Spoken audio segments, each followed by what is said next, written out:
under the old code. We modified the code in November. He came in January, February. We had a new code. We'll start practicing my hands. We are being recorded now. But even under concept, wouldn't that still be that he was in before it wasn't triggered changed? in his concept plan. It doesn't get triggered until Because we hadn't preliminary. implemented the code. No, but I Well, mean, we changed the what code what to triggers concept what implementation. triggers them being grandfathered into something? Do you think anyone's going to wear? Is it preliminary or is Gonna it? come out of this? Any application. I'm would about, be she barely got on this potentially website.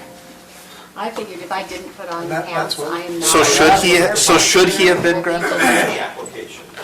No. And then the county started can't changing believe the it. code.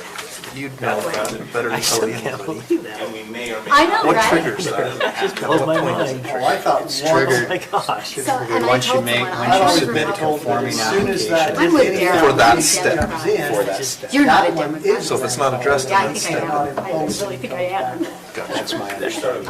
I vote with Darren. Does I am Does so that fall under dirty politics? Yes. In the EMS.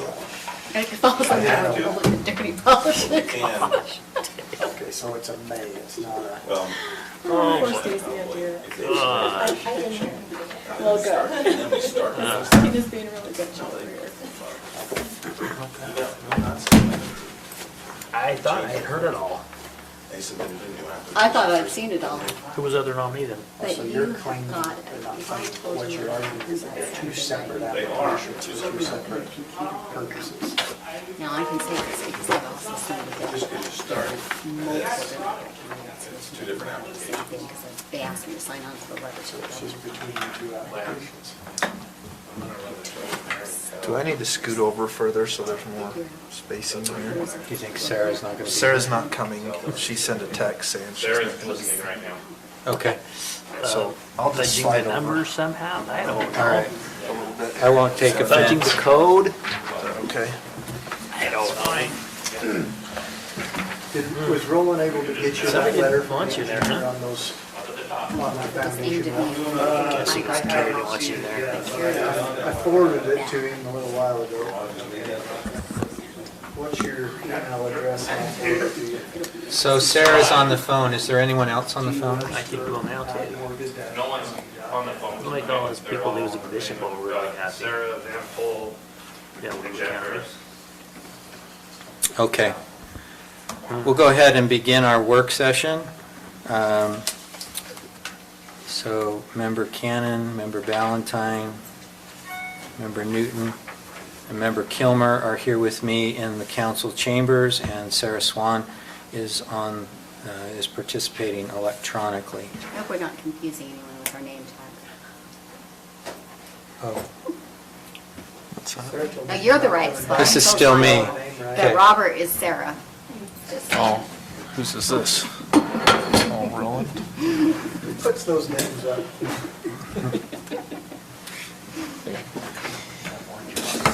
Okay, so our first item for discussion is the Ulrich and Associates invoice dated April 24th and the April 24th, 2020 letter and proposal for payment. So let me just, this is my agenda item.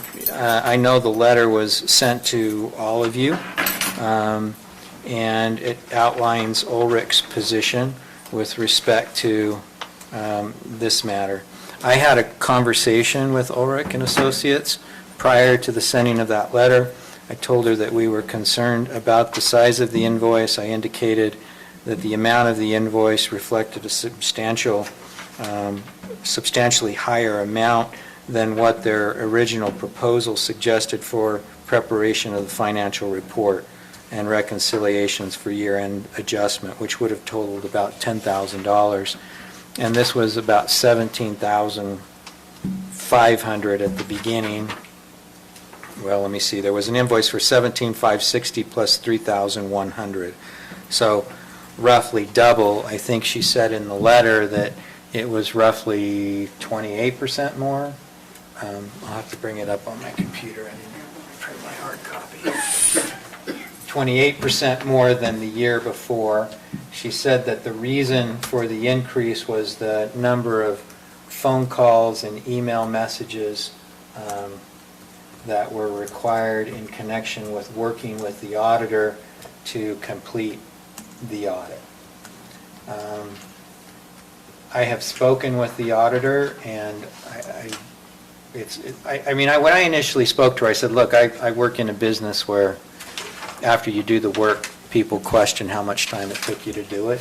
And I'm like, yeah, it's always easier to read a letter than it is to draft it and do the research necessary in order to say what you say in the document.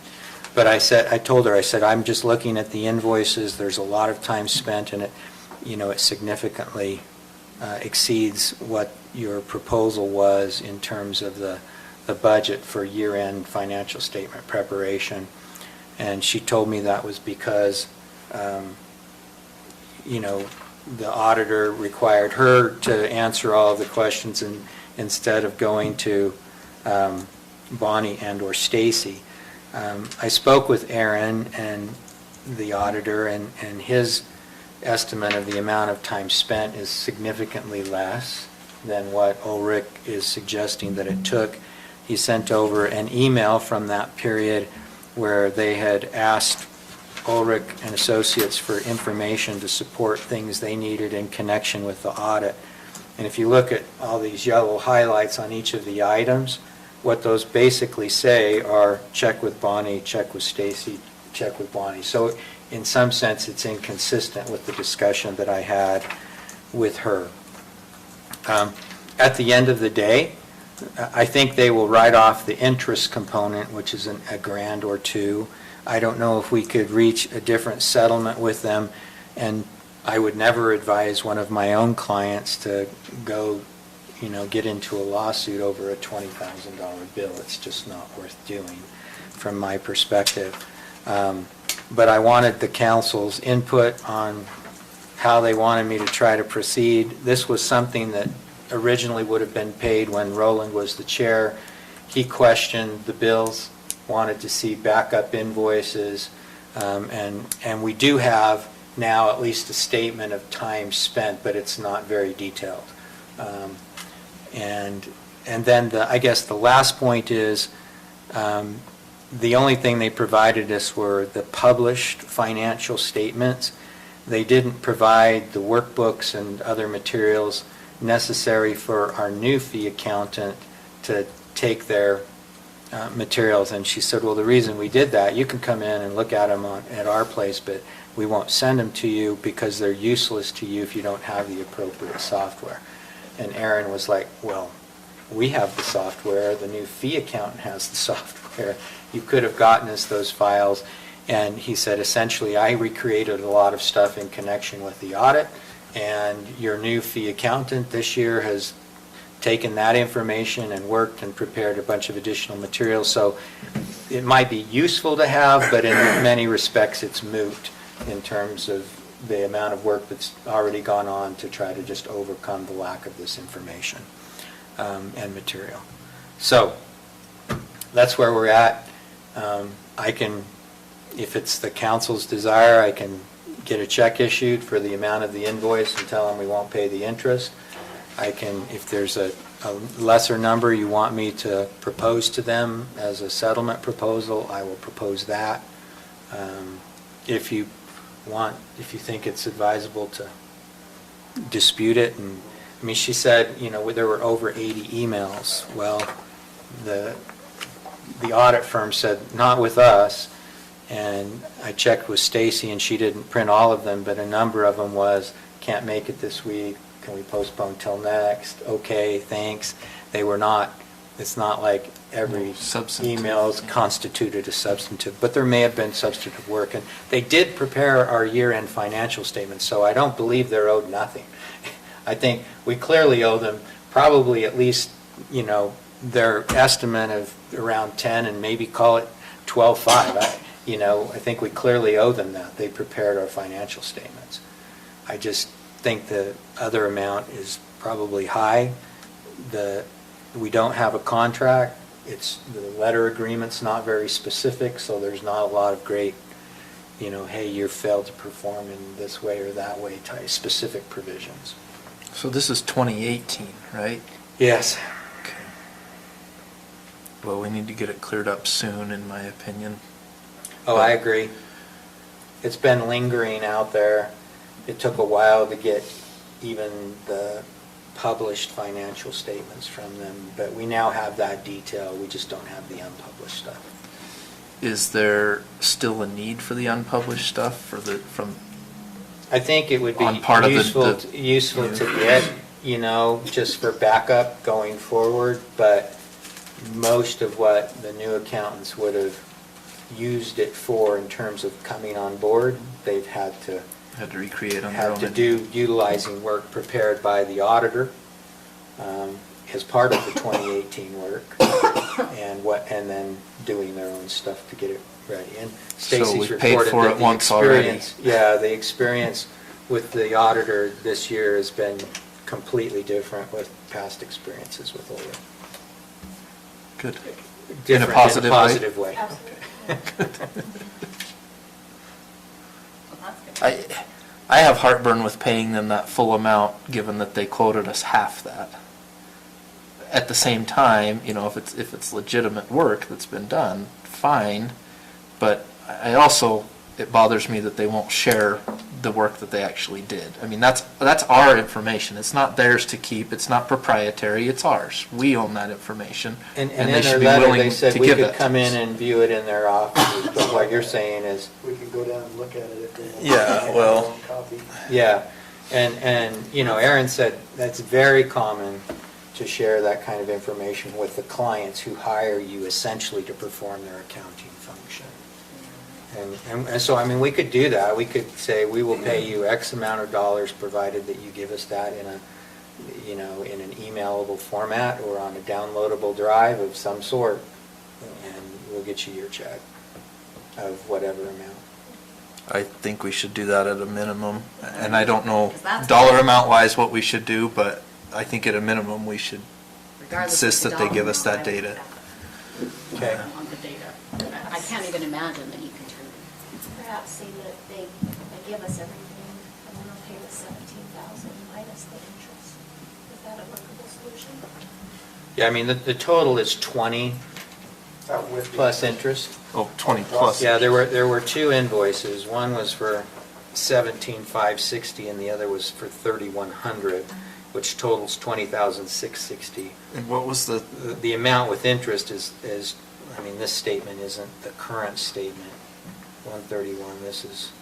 This was January statement, 22,079. What was the 3,100 for? What was the invoice for that? It was another, just a separate time period, or? separate time period, financial statement and year-end reconciliations. But did we ever see that? I've never seen a reconciliation or a financial statement from Ulrich. We got the published ones from them. Did Right. you? I didn't see the published one. I have nothing from that year. I think we received that's what I understood, Stacy, that what they sent us in that email was published. Published to where? Remember the email, I took it as a technical term of art. This is your final Yeah, data. this is your final financial statement Okay. and reconciliations. In my conversations with Aaron, the argument of we don't have the software to utilize what they have. His comment was, the new fee accountant does, they do, and it is our information, and if we wanted to buy software for it, we could, but that's our information. So it's proprietarily ours, not theirs. So I agree we should pay them, and maybe as part of the negotiation is give us whether we can read it or not. We still want We it. could make that decision on our own to buy software to read it. Aaron told me what to call it when I asked for it. I'll have to have him send it to me in an email, but yeah, I think he could tell me exactly what to call it in terms of the request, and we Had could get had it. this- And Had we then- had it had we had the information when we first started with the new fee accountant, they could have utilized it at the beginning of their work rather than recreate it. Which means it costs us more money and hours for them too. It did. So, I mean, I suppose what we could do is determine what that cost us and subtract that from the total they're asking for and say, look, because you didn't provide this, we had to pay somebody else to do it. It cost us X amount. We're subtracting that from what we owe you, and we'll pay you the balance, and we'd like you to give this information to us. As soon as we receive this information, we will get a check in the mail to you. I don't know, is that fair? Works for me. It's a reasonable approach. I don't know how long it takes to do it. I don't, yeah, I have.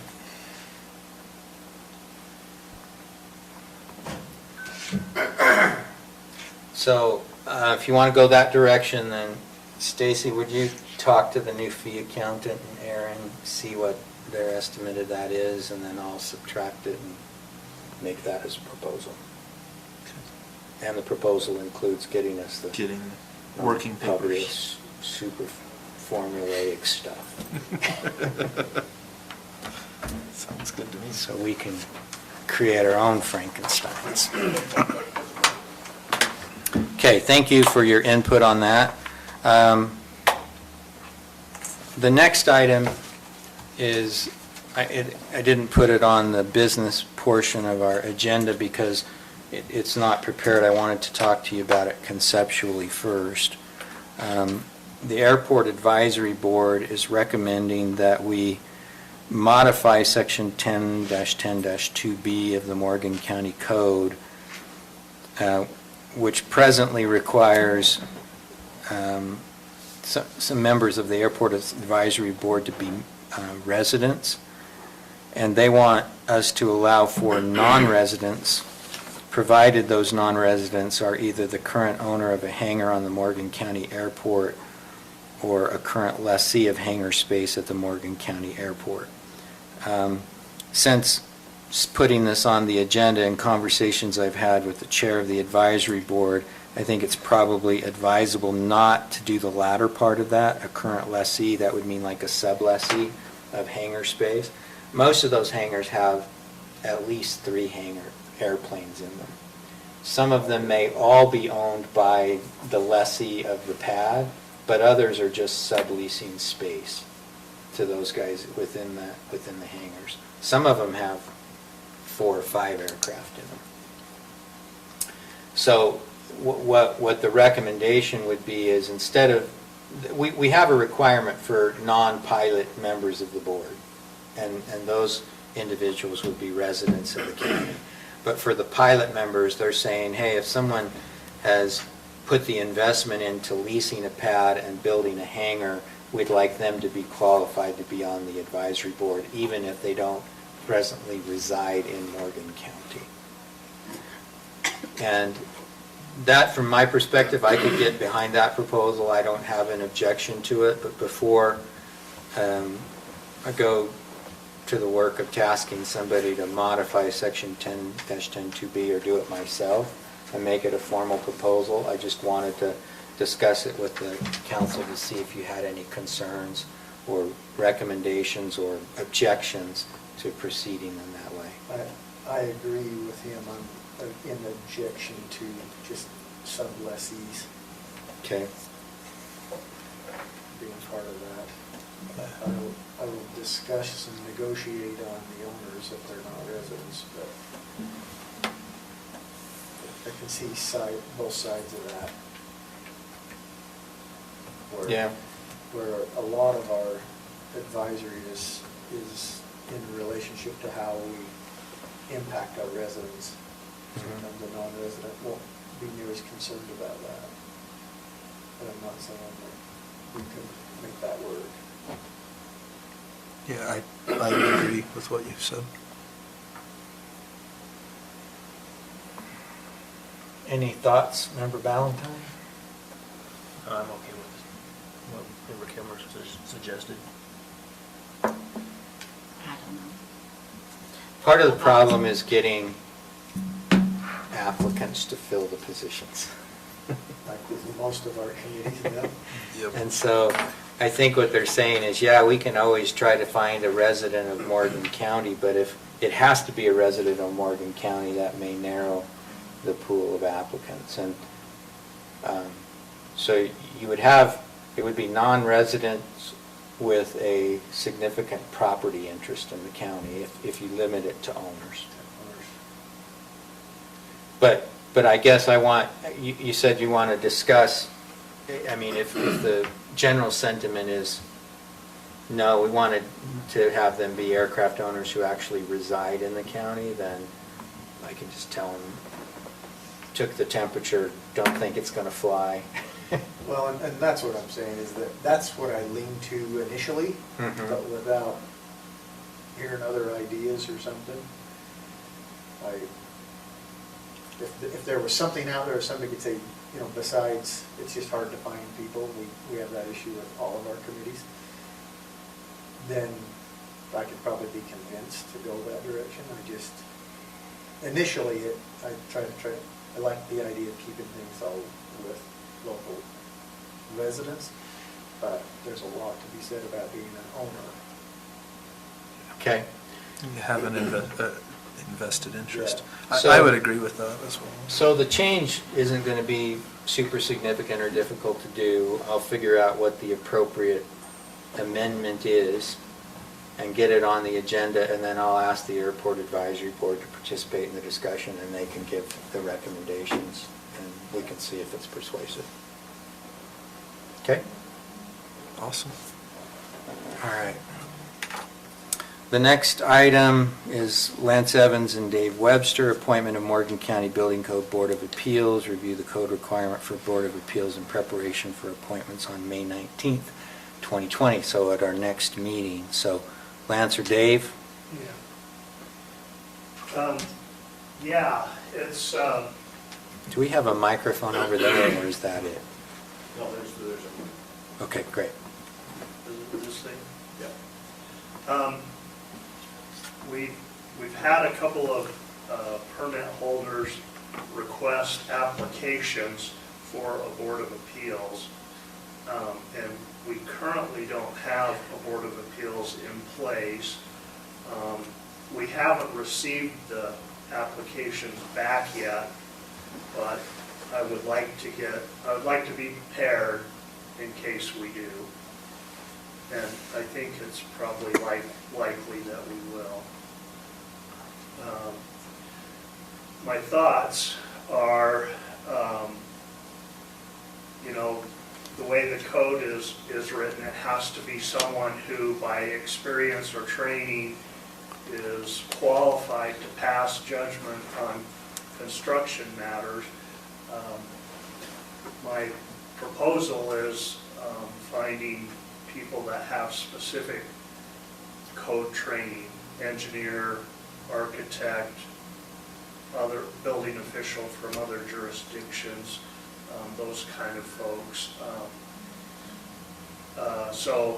I haven't started yet, but if that's the way you want to proceed, I'll contact some folks and ask them if we can have them be on our board. The other thing is there's nothing in the ordinance that talks about fees or payment or reimbursement for travel for board members that might, not be in our community. So I don't know if that's something we need to discuss, or if we ask them to be volunteers, or, I just don't know how that would be handled. So right now, all the appeals have just been going back to Lance, or how's it been handled right now? We haven't had a request for a Board of Appeals yet. Oh, good. And honestly, I'm surprised, given the people we're dealing with, I'm not surprised that we're getting it, but in 26 years of being in the building inspection business, I've only heard of one other Board of Appeals ever happening, so it's pretty rare. So we do have a hearing officer that decides appeals of land use decisions. And so that's where a lot of appellate stuff goes in this arena. This is just specific to building code application. Right. And help me to understand, so how big is the Board of Appeals? Does it state a number in the code? There's 3 members. 3 members.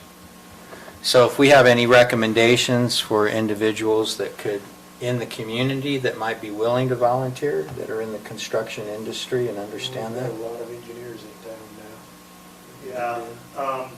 Yeah, and I haven't approached him about it, but even Mark Schmidt, building official for Morgan City, I think would be, if he's willing to do it, he's here, he knows the code. Yeah, you know, I'm like I said, I don't really care who it is, but I think we should have someone that, has specific code training, not. So would you like us to have people contact you if they're interested? We can do that, or I can contact people and give you a list, or whatever. Or a combination of both. Yeah. maybe both. Yeah, so if you know somebody who'd be interested in serving and is qualified, I'm sure that would be totally acceptable. Does the code specify how many individuals make up that board? Yeah, well, it does, and the ordinance, the Morgan County ordinance, follows that very closely, but it's 3 members. Okay. Do you know what our compensation is to our hearing officer? That's a contract, so it's $500 plus hourly time. Well, they bill us. We have a $500 application appeal or variance fee that we charge. So I do think if you're going to have an appeal, most appeals require the payment of an appeal fee. So if you want to make a recommendation on that, I believe it makes sense. If we can get volunteers, great. I don't mind paying them a per diem or something like that, or a per hearing fee. It takes people time to review application materials and sit and listen to the arguments, and so it would be nice to be able to cover most of that from my perspective with a fee. If somebody wants to file an appeal. Yeah, so I guess we can look at, what we do for other similar things, and I don't know that has to be legislated ahead of time. I don't know that it's in we have a fee schedule for those types of things that I understand was approved by the council. So we may need to amend the fee schedule to include a fee for a building code violation appeal. Right, and this is kind of specific to the point in I haven't had the applications back, but the permit holders have spoken to me and verbally said that they don't, the reason they're appealing is because I don't have the authority to enforce the Morgan County code or the fire code, just the building code. So, but, we have an issue with inadequate water supply for fire suppression, and so I suspended the building permits and issued a stop work order on one of them because the fire department doesn't have capacity to put out a fire if they have one. And that's something that's required by the fire code and the Morgan County subdivision code. It isn't required specifically in the residential code, which is, my area of expertise. So that's what they're saying. So I'm hoping that we don't even have to go through it, because it might be it might not be something that I could have appealed. I don't know how that would work. But I believe, and the code to me is very clear that I do have the authority. And, you know, the question of whether it's required or not is really not the issue. So anyway, I'm just saying that because we don't know for sure yet if they're even going to apply, so. Well, if you'll come back with recommendations, then I think if we have an appeal process that goes to this body that's designated in our code, then we ought to fill in the blanks for the people who serve in that position. Not that we're the only ones that leave those positions unfilled. Right, well, and I would say, my experience is jurisdictions don't seat a Board of Appeals until they need to. So. Well, I mean, that's the other way we could approach it, is we could get a list of available candidates that are willing to participate, and that at any given appeal is filed, then we can start calling down through the list to get a group of 3 that are available to hear a present appeal. Right. And, you know, the board is responsible to, you know, make the rules for their own operation. I would hope that we could do it during regular business hours. That way, well, I guess it cuts both ways, but as a building official myself, if a jurisdiction called me and said, hey, we need your help, I would be more than glad to do it, especially if it's when I'm not supposed to be home otherwise, so anyway. Well, if there's some, if you're asking if there can be some reciprocity with the city, then that makes sense to me. Yeah. Or an adjoining, Yeah. another adjoining jurisdiction. Try not to go to St. George. Yeah, yeah. I'm familiar with the building officials at Weber County and Ogden City, and pretty closely in other jurisdictions nearby. And like I said, I would be more than willing to help them if they asked. So I would guess it would be. Yeah. So I think that would be a good reciprocal arrangement, and then maybe someone from the engineering community or architecture community that understands the code, and then maybe another construction contractor, general contractor, you know, that applies the code in a practical setting. If you could have your composition of your board made up of, you know, an alternative a public official, engineer or architect, and contractor, then I think most appellants would feel like they had a fair shot of arguing that you've misapplied the code. Sure. Well, and ultimately that will be the council's decision, so. But if we could get names for each of those categories, that would be Okay. great. Okay, I'll do some phone calling. Okay. Thank you. All right, other items for our work session. There's nothing specifically on the agenda that addresses this.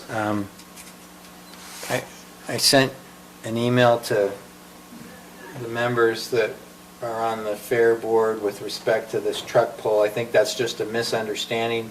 That's actually put on by someone else other than the fair, but it's the Rotary, right? It's the Lions Club. Lions Club.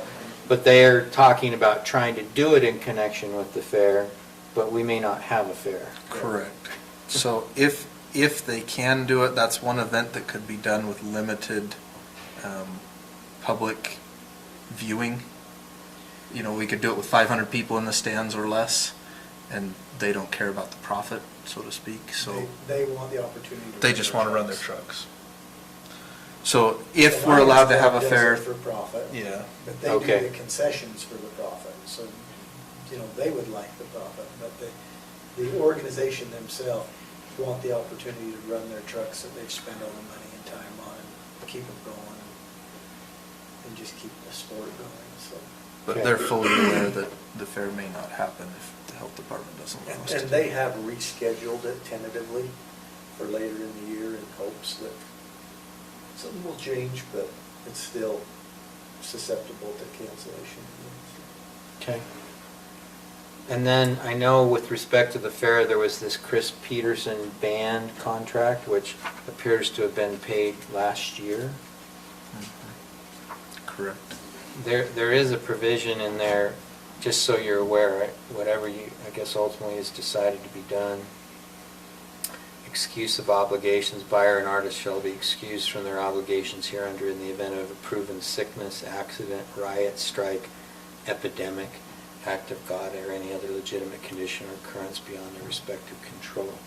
So there is a cancellation, Should we need to. excuse of obligation provision if that's necessary. We're hoping, I actually spoke with his manager just last week, and we're hoping to find a way to make that happen, even if it's like drive-in movie style, where people would just come to the parking lot, stay in the back of their truck or whatever, and see the concert. So they're doing that same kind of thing with some other municipalities, trying to continue events without, and maintain social distancing. Which brings us to the call I got over, because you remember we did with the bear money, paid for the county seat episode, and we have commercials that were supposed to be being used for the fair. We have no fair. And so they called me and asked me what we wanted to advertise. And I said, How soon do they need to know that? they wanted it last week, and I said, I'm not gonna make that decision on my own, and we need to talk about it. I mean, Yeah. what do you wanna advertise? Like, what they did in Vineyard was a really great idea, but I don't know that we've got anything going on, so I was gonna bring it, it's on the agenda for MEDP tomorrow, but honestly, We don't know What did they yet. do in Vineyard? I don't know. so they did a drive-by business thing, so all of the businesses had signs out, and then, did you see anything on it? Oh, I Riverton. didn't see that one. Vineyard did it too. So Okay. a bunch of different places have done it where you can just do a drive-through, and the businesses have offers on billboards or signs that they've set up. So it's just a kind of a drive-through. This is what we're offering. This is how you get to this Drive-through online. promotional Yeah. thing so that they can say, hey, I want to go visit such and such because they're running a great deal right now. Yeah, or you can, this is how you reach us online. This is what we're doing online. It was more of a, get out and support business idea, and I think they were really successful with it, but it's been kind of there's a group that's actually picking up a lot of support on Facebook for things like this, but when Facebook doesn't ban them for being not sheltering it in place advertisements, which has been really interesting to watch, because they got banned a couple of times, but then brought it back. But the one in Vineyard seemed to have gone over really, really well. That's the only thing that How many commercial spots do we get? Is it just one? That they'll air multiple times? yeah, they air it. I think it was two different Two different commercials. and they were airing them multiple times. I mean, I would say if possible, that's a great idea. Maybe we do something like that with one, and let's hold off on the other. If we can do a fair of some sort, the fair will be a reduced thing at minimum if we are allowed to have it. But there's a lot of other things that they've talked about potentially including. For example, the cardboard regatta won't happen on the 4th of July, but if by August we can do something like that, great. A fair parade might still happen. We may have to spread people out and do a longer route.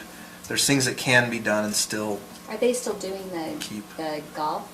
Yes, the chamber is still doing the golf. So I wondered about thing. doing the golf event That could be good too. and advertising it. How are we getting away with golf? Is it just you have to walk? You Golf can't was ride in never a car? restricted. Pardon me? Golf was never Not restricted. restricted. He's been busier than he's ever been.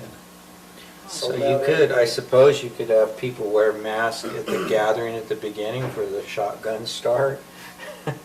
and then allow them to, the issue, I mean, I think they now allow gatherings up to 20, but I think they recommend that they be among, like, family gatherings. So if your family constituents have been socially distancing and staying at home, it's okay to gather that group, because they all should be relatively safe, but. All right, well, if everybody's okay with that, I'll start it with the golf thing, because that is actually going in. And if we have one left, and if I can get him, he seemed to be like. you have And if to we do can't, we something. can't. The truth is, maybe we don't want to attract people from out of the county to the fair. If we're trying to do social distancing, we probably want just community members, as many as can, to enjoy it. I don't know. Yeah. Well, I mean, I know that that's been some of the, Austin's concern has been, you know, as you have residents from other county come into Morgan County to recreate, they are socially distanced, they're outside, that's all good, unless they get hurt. And then our emergency responders who have limited PPE have to go and respond and utilize that PPE. Now, I think we've been able to restock that to a large degree, and so that's, I think, in He does have his mitigating PPE that now, immediate doesn't he? concern, but. We have enough PPE. I've got a link that they're advertising it for small businesses who want to open, so I'm assuming there is PPE available for everyone, isn't there? I think we're okay right now. Now, if there was a rush on it, again, or if we did have a large number of people that they had to use it on, we'd probably be in trouble again, but. Yeah. All right. How long are you waiting until you make a decision on whether or not you'll open events? For the fair. There's a meeting scheduled for the first Monday in June, and I think there will probably be some more final decisions made at that point. We're hoping that the governor will make a decision, so this kind of leads to the topic I wanted to bring up. The health department is working with the governor right now to discuss community events. It's everything from town celebrations to fairs to recreation sports and all that. And we're waiting patiently for that discussion to finish and wrap up and a decision to be made. But even the health department is saying there's a lot of things that are outside, like recreation sports and stuff, that can be loosened up on. And they're looking for guidance from the governor on where he wants to go with that. It's kind of this pendulum, and nobody wants to be on either side of it. So they're just trying to work out those details. But Are you listening to how the election in June, what the counties are doing and what's going to happen? So there will be no in-house voting at all. It will all be by mail, which we already do. However, on election day, there still is an election center in Morgan and in other places. But there will be no in-house voting at all on election day. why? So. You've been paying any attention? Do you have to have a rush? Yeah, but I'm looking at some of these states that are on full lockdown, still did in-house voting. Well, that's why I'm asking, how long is it going to, when will you be making decisions? It's a weird situation. Is it a decision that we get to make, or are No. we being told? We're being told. We're all, election-wise, this is how the state will react. The larger counties, if anything on election day, will be doing a drive-up election on election day. Everything will be by mail with a drive-up capability. So, when you say in-house, you mean we won't go to the school to vote No, at and you the... haven't done that for many years, but the courthouse has had a polling location at the courthouse. Okay, but will we have a drop box? So if somebody didn't get it in the mail, they can drop their ballot in a box? Yes. You just won't have the ability if you don't. The only thing that was not changed on this was that candidates, the offices for candidates to go in and to file, to turn everything in, was never changed. Never changed. So the logic on this is not there. As a candidate, sucks. sucked. Make Home Depot or Costco voting place. There's tons of people in there. People aren't stopping there at all. That's why it doesn't make a lot of It sense. makes That's absolutely no not, sense. not at all, really. There's You can have no 400 people in a Costco, It's- but you it's can't all- have them. We already social distance when you're doing live voting. Nobody's allowed anywhere near the people in the thing. Yeah, it doesn't make any sense. A lot of this Other stuff- than You when wanna you- know you're waiting in how many line. news conferences I have watched them do where they put their masks on while they're standing over to the side and their gloves, and then they all walk up to the same freaking podium Yeah, And they all touch it. and touch the freaking podium. Sorry, did I say that loud enough? The freaking podium. Really? Well, not to get, we're getting a Sorry. little bit far off, but I have an item too, when we're done with this one, that I wanted to round table. Well, There's no Robert, budget did you for it. finish what you Well, I wanted to just- discuss? Yeah, I- I did. So, yeah, I just wanted to bring that up, and then we're still getting a lot of, people in the community, what are we gonna do with recreation, what are we gonna do? Based on the fact that the health department's made the comments they have, I think we kinda lean towards recreation's going to happen, it's just gonna be delayed, and the normal days that we do it might be changed so that we can spread out a little more. For example, there's some things we can do on Saturdays and spread it out through the whole day instead of trying to cram it in 3 hours at night. And we can do it less weeks that way and get it taken care of and get it done. I don't want to drag it too late into the summer because, people are trying to plan their summer vacations and those things, assuming those will be legally allowed, but they just want answers, they just want to know. And that's why I kind of wish the governor would really make things happen, get some decisions made, say this is what the direction we're going to go. I understand, Austin told me today that Utah County is getting 50 new cases a day because they've been relaxing a lot of the things. I think that's exactly what we're going to experience, but I don't necessarily think that's the end of the world either. Yeah, flattening the curve just meant spreading it out so you could get your stuff in place. But if And the we governor has flatten it out said so we've it got our lasts stuff 2 in years, place, what right? damage are we gonna do that way? Exactly. I'm just wondering if it's not time we start opening it up, and according to a lot of the medical professionals that you see on the TV, that's not a bad thing. Let them get it now. We're not overrunning our hospitals are empty, because they're not doing any elective stuff, so we're not overrunning everything. We've kind of dodged that main bullet that they were looking for in that, so let's let it happen and get it over with before this drags on forever. Agree. Yeah, have you seen the studies now? They're showing that kids can't pass it to adults. I don't know which study to There's believe, so because many every study. studies these days. It's hard to know. The other Okay. thing is Was that Sweden? the rifle range. We've got the building back open, we've got everything open. I was under the impression we weren't closing the rifle range, we just weren't gonna use the porta potties. But evidently, it's never opened back up since it was closed by staff and whoever made the decision to close it. I know the council didn't vote on that, but. And they couldn't figure out a way to sterilize the key, and I was a little bugged by that because I didn't think that was a very hard decision.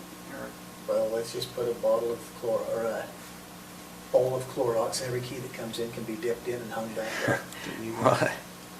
Yeah, there's I gotta be mean, a I simple think solution, people but I don't know have what it learned is. to take the actions necessary. I mean, I have a bottle of those wipes in every vehicle, so when I finish pumping my gas, wipe my hands off. Sometimes I wipe the thing down for people, you know? I have, And just do it. I have a dispenser So- instead of a drink, in my drink holder, instead of a So- drink, I have hand Yeah. sanitizer. Yeah, what department is in charge of the rifle range? The reservations are taken by the treasurer. But who hands out the key, the The treasurer? treasurer. That's, she wanted. I guess the somebody to tell reservations her are how. online and the key is dispersed by the treasurer. Okay, does anybody want to speak to the treasurer, or do you want me to? I don't mind, but it's always better if it comes from the chair. All right. They know it's official, it's not an opinion. Okay. Opening of rifle range. What was that? Okay, Um, Member Newton. I had a community member call me asking about late fees on their garbage accounts.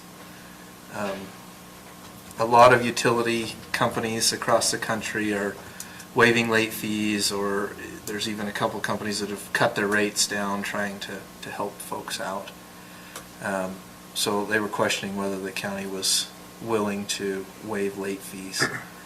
I've thought a bit about it, but I wanted to roundtable it with you. You know, the late fee on our garbage accounts is $4. And it doesn't matter how much you owe, that's the late fee. So you could owe for a whole year and the late fee is still only $4 a month. And so $4 to me is not, you know, something that's going to make or break.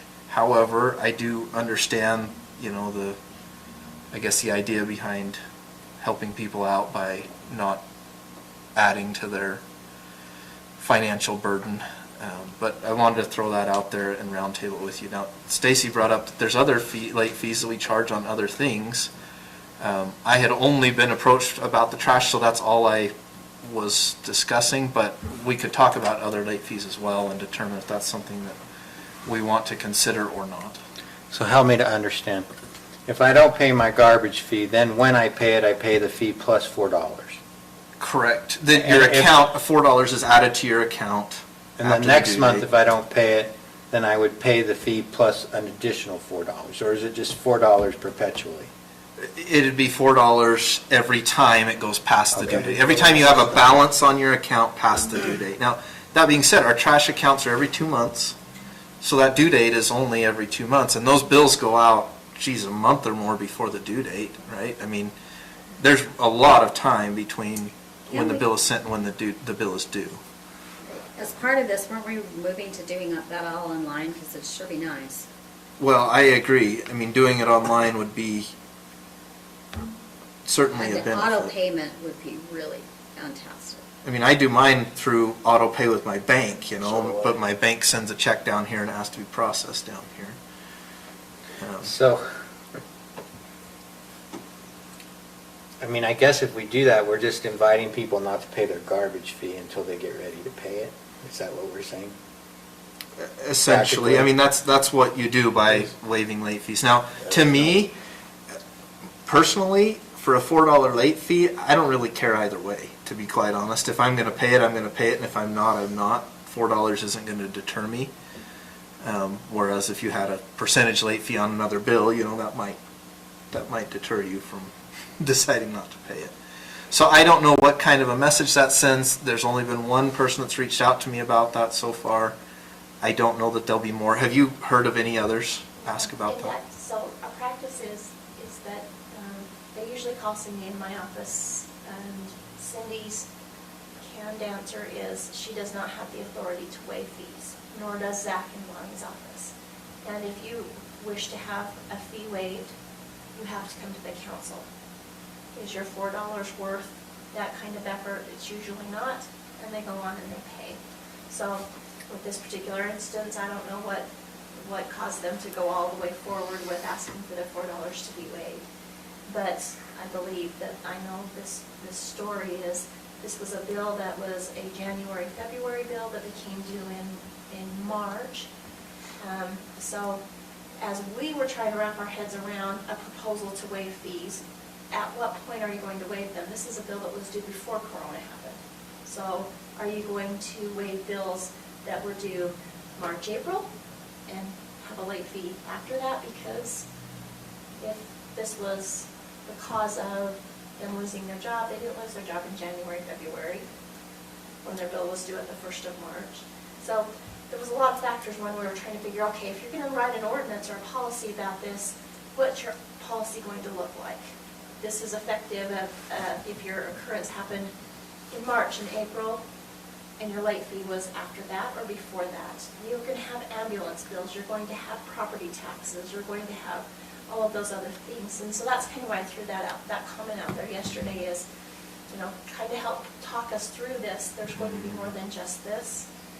And do you really feel like, I get your point of, yes, in Washington, people, it's affected them a lot. Do you feel like the effect is the same here in Morgan, to where you want to, kind of like with your Ulrich bill, do you want to go through the commotion of writing an ordinance for perhaps one person's one late fee that you want to consider writing off? Is it enough a problem in Morgan where you're going to write a whole ordinance about it? Well, and, we have, in the past, we have not posted late fees for a couple of months. So about a year ago, when we increased the trash amount, we didn't post late fees for a couple of months, as I recall. And correct me if I'm wrong here, but as I recall, we didn't for 2 months because we knew that there were a lot of people that had it set on auto pay and would likely just auto pay it, not realizing it had increased. The $4 is not going to make or break the county. That being said, I do see the point of, where does it stop if we start doing that? The truth is, I'd rather go in and personally pay somebody's $4 late fee than deal with waiving it for, multiple people. But Or do you just say we'll take it case by case? If Which you is don't kind have- of the current procedure. If somebody actually wants to have a They could fee come in and waived talk on to a us. hardship basis, they can come in Create and a we little can form waive the and you fee. fill it out and you tell us what your hardship is. Yeah, they're willing to fill out a form. And to me, that's probably the For better way to $4. go, to be honest. I would rather not put a blanket statement out there, we're not gonna charge late fees, or we're going to waive them, or whatever. I would rather do it case by case, but So you're I mean, you're not willing to pay their late fee for them? Is that what I That's just it. heard? All you heard. That's what I heard. He did say he'd I'll rather do pay that it. than write an I'll pay this ordinance. lady's late fee if we need to. Because to me, the $4 is not the, you know what I mean? Like, Yeah, no, it's not a large amount, but, I mean, I'm willing certainly to hear someone's application on appeal due to hardship.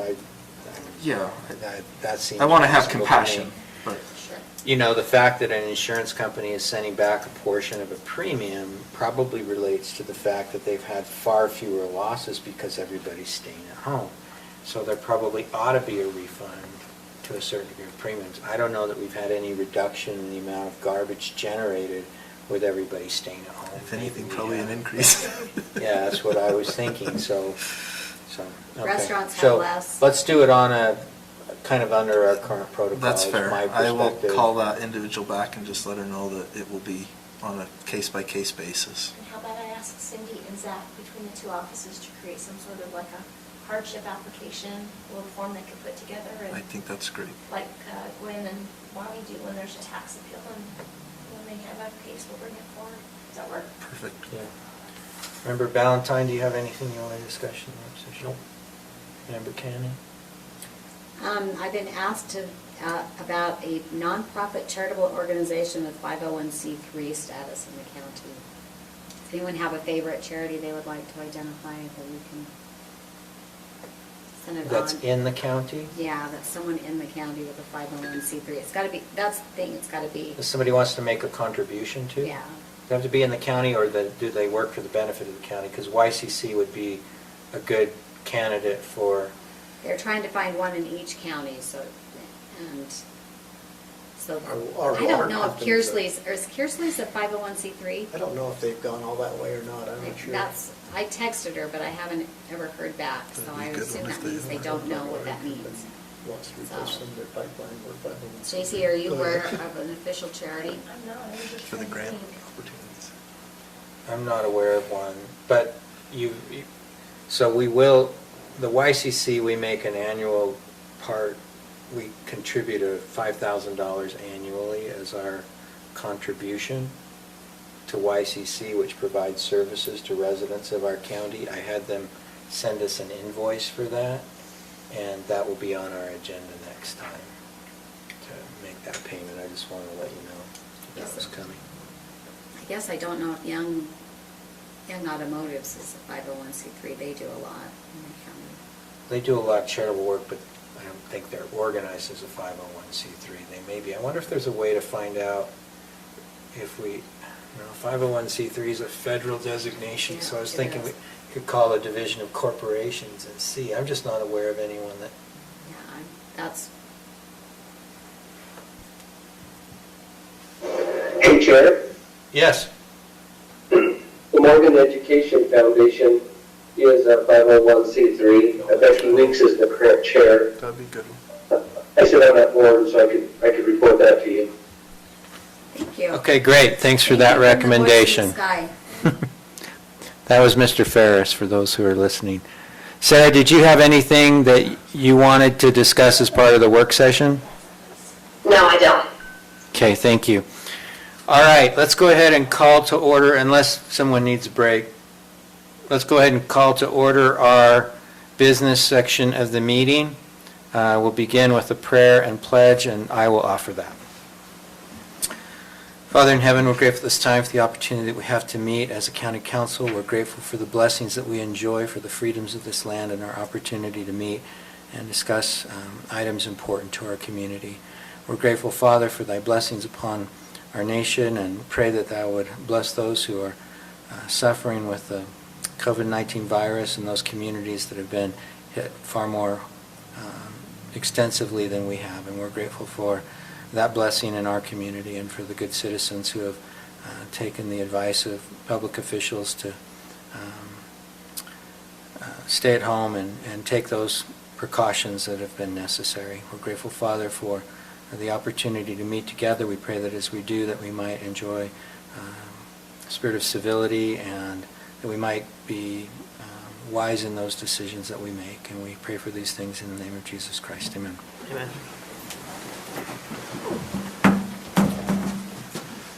I pledge allegiance to the flag of the United States of America and to the republic for which it stands, one nation under God, indivisible, with liberty and justice for all.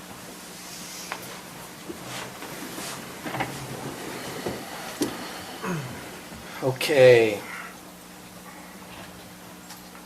We'll have the opportunity to approve the agenda. I'm not aware of any modifications to the agenda. Can I have a motion to approve? So moved. Member Kilmer, Second. Member Ballantyne, all in favor? Aye. Aye. Any opposed?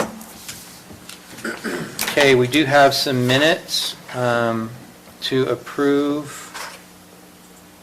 from our meeting on April 21st.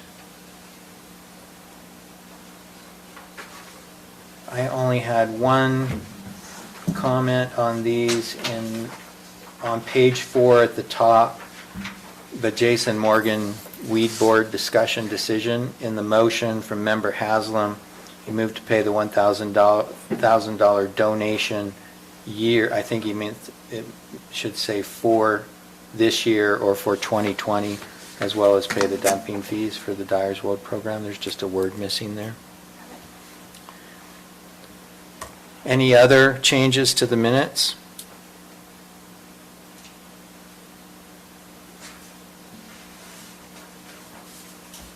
Is there a motion to approve?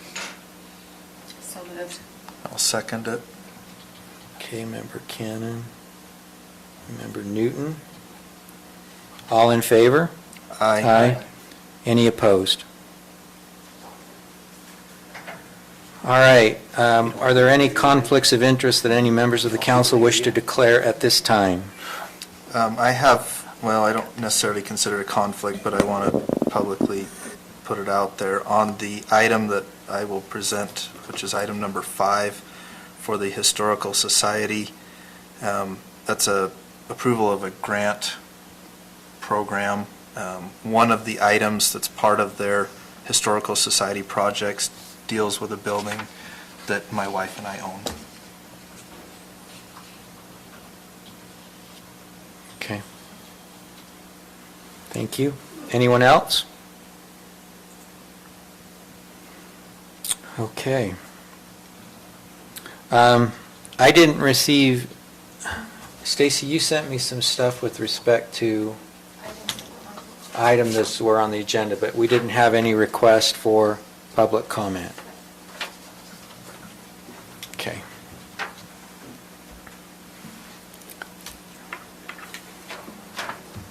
All right, our first item then is Carrie Rouser, discussion decision, geological survey that was required on a 3-lot subdivision.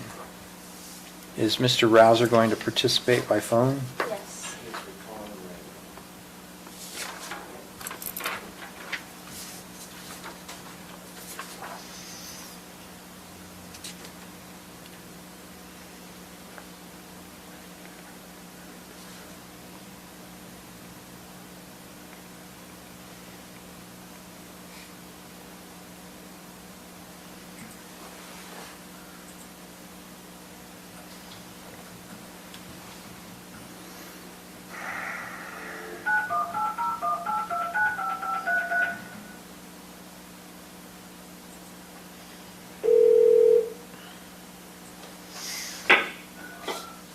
Yeah.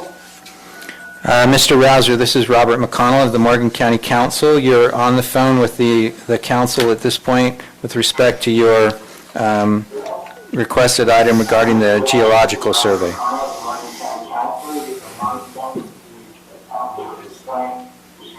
Oh,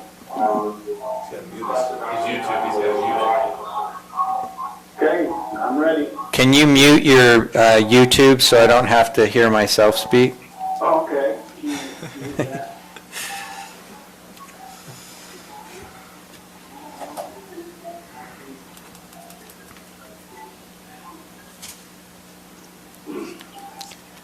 First of all, let me apologize for not being able to take your call on Saturday. I was out in the West Desert, and the phone rang twice. I know, I heard you say Kerry Rouser, and then it cut off, so I didn't mean to cut you off. It didn't work. I don't know if you got my text message.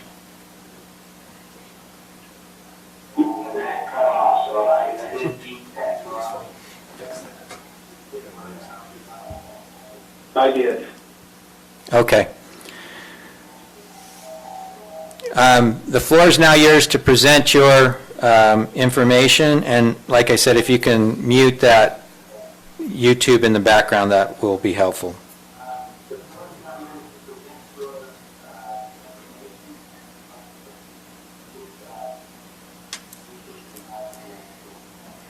Okay, are you still hearing it? We think we got it muted. Yeah, we could still hear it, but I can hear you. Go ahead. Okay. Well, I think most of you have already heard why I'm on the agenda and what our feelings are and the reasons we got on the agenda. If there's any of you that haven't heard and want me to go through it again, I will. I wanted to be able to talk to you, though, in the event that there are questions that I have or you may have from me as you discuss it. But if you want me to go through it, I will. It's up to you. So I think, obviously, your letter was submitted and included in the packet, so I believe the members of the council have read it. I'll go ahead and give you my perspective, and you're able to, you can respond to it, and other members of the council may as well. I'm sympathetic to the fact that the cost of the geological study that you had to perform cannot be spread out over multiple lots. And it may suggest a revision to the ordinance is required. That said, I'm not persuaded by the grandfathering argument. As I understand it, you submitted and received approval of a concept plan, which was a specific application. You then, after we had passed an ordinance that required this geological study, submitted an additional, the next level of application. And as I understand the law, that's what vests your right. If you had submitted a conforming application and paid the applicable fees prior to the passage of the ordinance that imposed the requirements, then I would be right with you on the grandfathering issue. But because it happened concept plan and approval, and then passage of the ordinance, and then submission of the plat application, I don't think that that qualifies under Utah law for grandfathering as you've characterized it. And then, this is a technical point, but even if it were grandfathered, technically I don't think you've you failed to exhaust your administrative remedies, which is to say that if you believe that Lance inappropriately interpreted the ordinance, then you could have appealed his decision to a hearing officer and argued it there. I'm saying that, again, recognizing that you've had to pay a large amount of money for a geological hazard study that can only be spread out on the cost of several lots. And I've heard that from some other developers in the area that where, for example, it's being applied on a lot-specific basis. In the Cottonwoods, for example, on Phase 5, they were able to do this study, and they did it for everywhere, and it's spread out over the cost. The cost of that's spread out over all of the lots. But in Phase 4, where building permits come in after and they're restricted lots, we're requiring the study, so individual property owners are having to pay what Mr. Rouser's paid, $6,200 to $6,500, just for their single lot in order to move forward in the process. And so we may need some clarification. So I know that's not what you wanted to hear from the council generally, and that's only my perspective and point of view. So I'll open it up to other members of the council, and they can state their concerns and or desires with respect to this matter, and then Mr. Rouser, you can respond to any and all of that. Okay, thank you.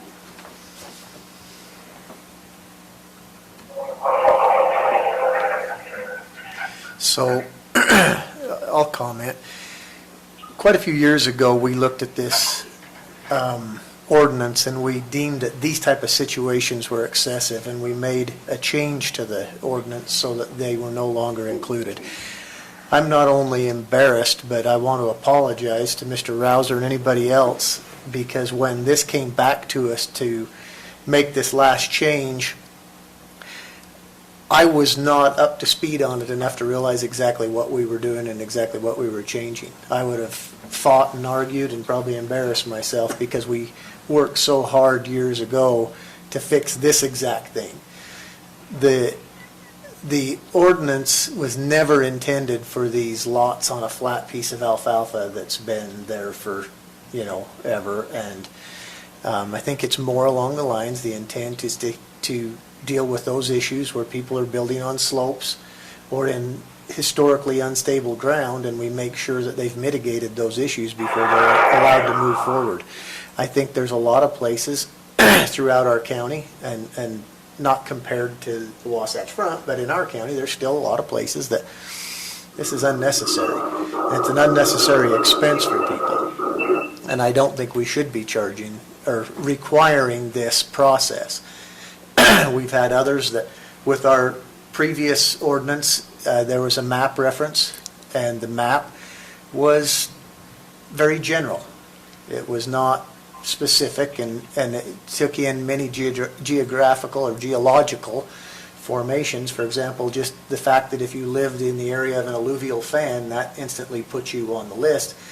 But people were able to come in and appeal that and get it off. My understanding of the explanation to Mr. Rouser is that there are no exceptions with this new policy, that there will be no exceptions. I don't know that we have any of our ordinances that there's not an opportunity for exception, but if they were led to believe that, then a lot of people will take what they're told and walk away. And if that's not the case, or if that is the case, I'd like Mr. Rouser to reiterate his understanding of that. But in this situation, like I think in others that we've had in the past, in the last 10 years that I've been here, you have situations where there really is not a reason for it on that piece of property. And I think we need to be able to let people have those exceptions. It's just, there's so many expenses tied to just wanting to build a home anymore that it's cost prohibitive to a lot of people to even start the process, just because by the time they're done paying all the fees to the county and or to those individuals the county requires, they've blown a huge amount of the money that they would have had to do their home. So that's how I feel. And I agree, and like I said, I think that this argument, this issue suggests that we need to modify our ordinance or look at it to see where it's applied. As I understand it, he was required to do this because of soil type. Correct. And we may need to modify the ordinance so that there's a combination of soil type and a percentage of slope that triggers the requirement. But anytime you get professionals involved that are asked to give an opinion one way or another, they're likely going to require a certain level of study in order to give the opinion. But it may be possible to, if somebody came in with something from a geologist or a geotechnical engineer that said, given soil type with the absence of slope, the likelihood of any significant problem is eliminated. But that's not what we have in front of us, unfortunately. We could modify the ordinance. Anyone else like to speak to this issue? I'm sympathetic, Mr. Rouser. I too don't believe it's necessary on this property. I believe he proceeded with the understanding that, based on a verbal agreement with prior staff, that wasn't necessary, wouldn't be needed. That said, I'm not sure, I haven't seen a bill, nor I'm not sure how that would be reimbursed at a county level.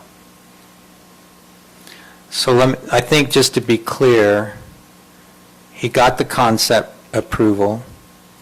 He then had a preliminary discussion with a member of the planning staff, Gina, Okay. who thought that it wouldn't be applicable. But then when he came in to submit the application, Lance Evans informed him that it would be required.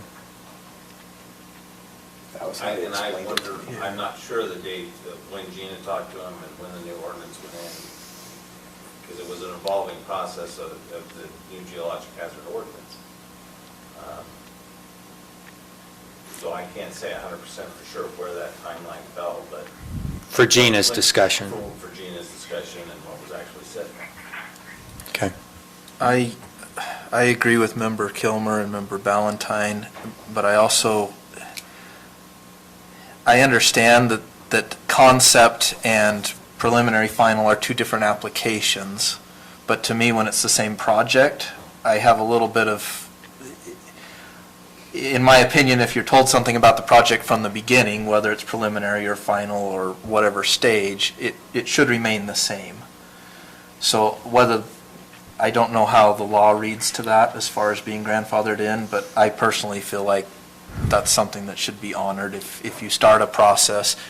That being said, I understand that you could start that process and spread it out over a very long period of time, and that could cause a real problem, but to me, it's the same project. The project didn't change. What changed was the stage of the process. So the applicant, after getting concept plan approval, could have filed an application for preliminary final the next day, in which case he would have a very good grandfathering argument. I don't know what the additional time. Now, that doesn't mean that all of the engineering was prepared. There's a risk associated with both. And the reason that developers want development agreements is to fix the process in time just for that very purpose. But then even in those development agreements, we accept out matters for public health, safety, and welfare, which this geological hazard ordinance is. And so I'm not even sure they would have been able to make the argument had they had a development agreement that fixed their applicable ordinance date to the date of the original concept plan application. And yet we have other situations like PRUDs where we say, well, they were grandfathered in, so to speak, because they did this subdivision under a PRUD, so we changed the rules based on the PRUD. You know what I mean? Yeah. I feel like we kind of... That's why they have a development agreement associated with the PRUD, because they want to know that the rules won't change going forward. But state law accepts out if the legislative body says, hey, for public health and safety reasons. And so these kinds of ordinances, avalanches, fire, that kind of stuff tends to overrule even what they got by virtue of development agreement. Mr. Rouser, we've done the talking. You understand our position and arguments. If you'd like to make a counter argument with respect to them, feel free to do so. I've got one more comment. Oh, and Member Kilmer has one more comment, and then please speak. So I would also like the council to take into consideration the difference between dealing with a team of attorneys and developers who are putting together a big project and somebody that's splitting off a lot on the side of their farm. They're not going to understand these processes that could potentially change their project like they would. Now, if it was our procedure that once we entered into a pending ordinance, we notified those people that are in the middle of a process that this is taking place, make note. How else, the normal everyday resident of the county is not watching the council agendas to see if we're going to change any ordinances in the county. And that's not something they're going to look for. And just Joe Blow splitting a lot off on the side of their farm is also not going to watch that through their process. They're going to walk in, talk to somebody, think they have an understanding of the process they need to go through, and try and do their best. throughout the years, one of the biggest frustrations, and this, I think we got this in a lot better control since Lance has come on, but the target always changing.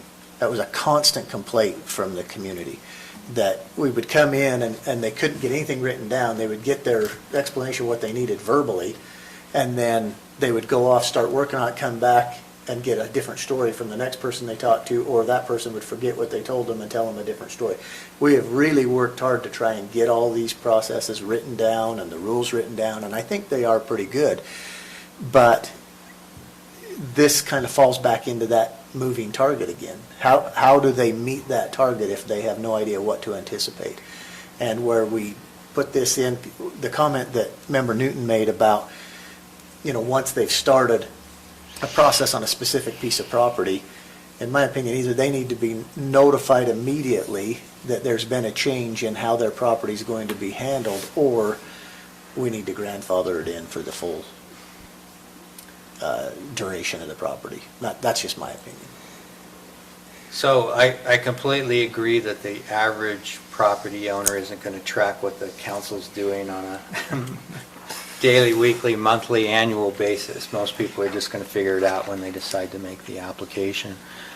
And we could certainly look at, altering the vested rights provisions of state codes so that ours are more generous. I mean, that's something that we could do, but I don't believe you'd be able to do that on a basis that makes distinctions between applicants by virtue of their levels of sophistication. And I was referring more to this discussion rather than ordinance or code change.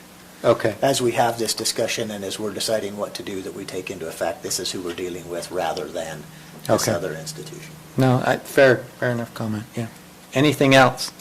If not, Mr. Rouser, please go ahead. Well, thank you. I enjoy listening to you discuss it. I see your point of view. I appreciate those who have made points that that I am Joe Blow, the farmer, and I don't follow the county around. But I want to tell you a little bit of the history of this. We put our application in the spring of 2018, and that's when we talked to Tina Cannon, or Tina, whatever her last. Gina. Cannon. That's all right. And he told us that there were geological surveys in the county, and I said, are we going to be required to do that where we're at? We're on flat ground. And she looked at her map on the computer and said, no, yours doesn't apply to that. So with that in mind, the thought of having to do a geological survey left our minds. We had no idea that was ever going to change. And then we went ahead and we got the process going. We drug our feet. We've been kind of slow doing it because we've been holding off, waiting for our son to get ready. We're trying to sell him a lot. In fact, we're going to sell him both lots eventually, but we're waiting for him to get ready, so we haven't really hurried it through. But you've got your law in place. I think you should try and modify it. We've lived on this property for 42 years, and we've owned it since 1966, and had a mink farm on it for all of those years. For many of those years, it's not there now. I also have a 60 by 60 shop on the property now, and 2 outbuildings. And we recently went through an earthquake, 5.7, and all those years, nothing's moved, not a bit. And to me, we've already done the geological survey by living here and having buildings here. And I think that needs to be taken into consideration when you revise this, that you look at these cases, people on flat ground that's never had a history of any movement, and that shouldn't have to incur these kind of costs and go through these kind of situations in order to appease a law. There are several places in the county I know that moved, and I think a geological survey is very important for those areas. But my frustration was that, and today I've had Jess Holyoke helping me, and we were gonna go turn in our papers, final group, to Lance and that, and to get approval on all of that, and we found out about it. And I had not followed the newspaper, and Lance told me, and I asked Lance, I said, why didn't you notify us? We're working on this, we're in the middle of that. I would have liked to have been able to come and talk to you guys and give you my side of the view on that, and let you know how I felt about it, that somebody's in the process. I know every time we do something in this subdivision process, we have to send letters to our nearest neighbors. We do 13 of them. When this last group is done, it'll be 3 times we've done it. And I don't know how many you have working on small subdivisions in the county, but I don't think it'd be many more than that. And a letter to inform us would have been really nice, and then that way we could have been to a meeting, we could have voiced our opinion, we could have been heard, and then this wouldn't have so-called, as I told Lance, been a curveball to me. And Lance, I can see him sitting there, he was a little upset with me when I said it's a curveball, but to me it was, because I had no clue it was coming. I thought we were out of that. And so anyway, we're willing to go with whatever you guys decide. We've got to go with whatever you decide. But we wanted you to hear our point of view, because I think maybe some people in the county are being wronged on the way we're doing things right now. And maybe you can change it. And I really would like to be reimbursed. There's no doubt about that. And because I felt like it was totally unnecessary. And then 4 holes for 2 lots, I thought was extreme. They're big holes, they're 10 foot deep, and they taper off to ground level. They're about 15 to 20 feet long, and it's just big scars on my ground that I got to patch up, and I got to reseed, and I got to do a lot of things with to prove what I already knew, that this ground doesn't move. And so there's my frustration, and we appreciate you letting us present that to you in your consideration on it.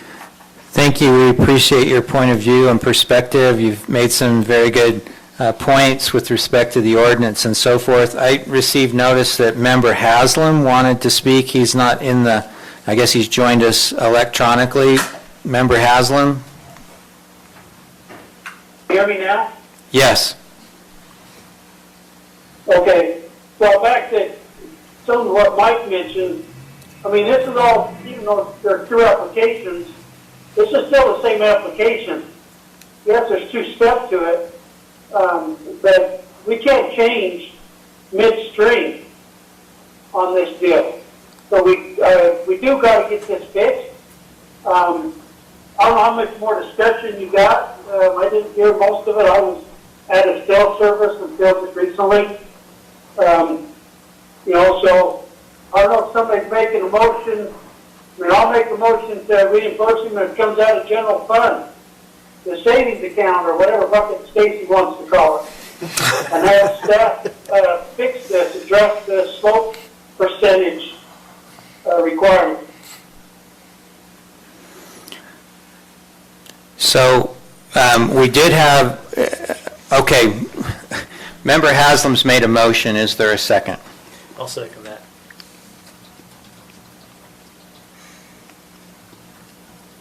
With clarification of where it's coming out of.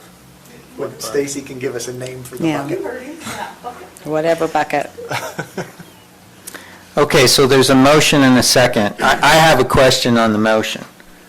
So, Member Haslam, with all due respect, I believe that your characterization of a single application is inaccurate. I would like, if Mr. Ferris is available, to address that provision. And I'm not saying it to raise a point of argument. I'm saying it because you are establishing a very interesting precedent if you're going to argue that the commencement at concept plan constitutes the beginning of a project and it's a continuous application all the way through the process. And if you want to set that precedent, then you can go ahead and do it. I wouldn't advise it. From my perspective, as a land use attorney, because I will be in here, or someone like me will be in here saying, no, that's the way you guys do business in Morgan County. I start with concept plan, and you can't change the law on me until I'm done. It's just a dangerous precedent from my perspective. But if I'm misreading the vested rights provision in the County Land Use Development and Management Act, then I think we ought to ask our legal counsel to clarify that.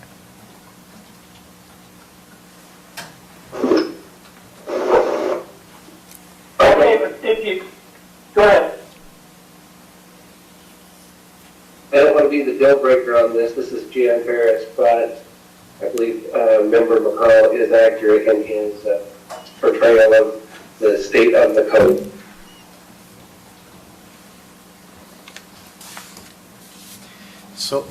So can I ask for a restatement of the motion?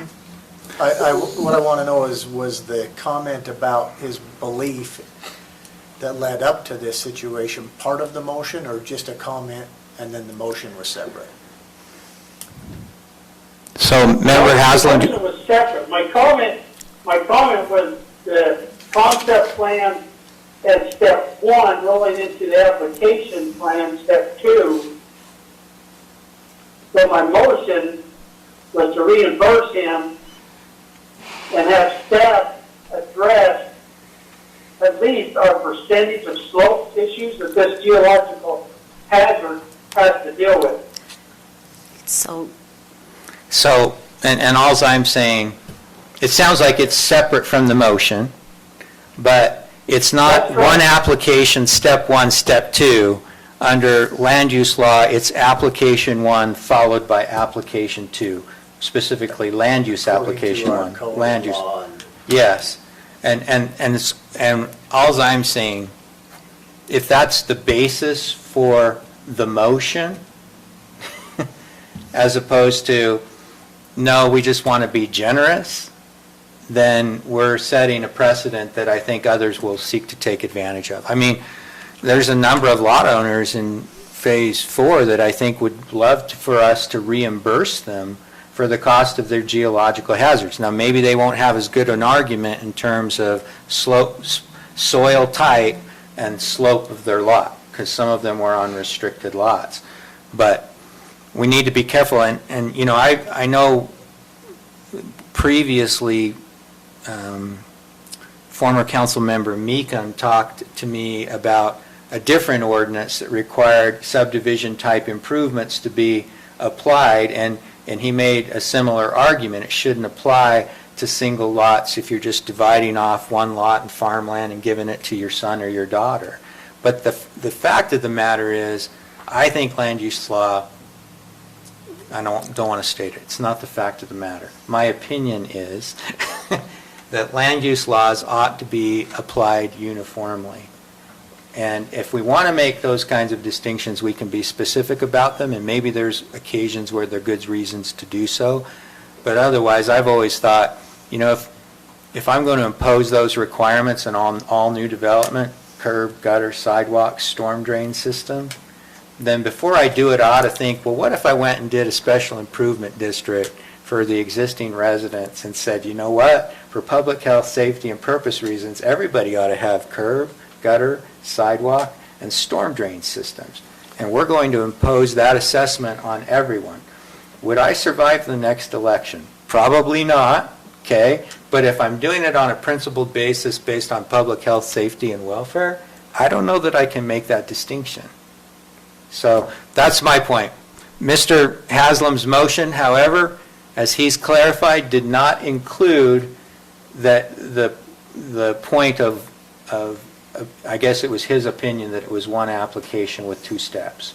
So, any further questions on the motion? I'd like to make an amendment to the motion if Member Haslam is amenable to it, just to clarify that we are making a one-time exception in this case.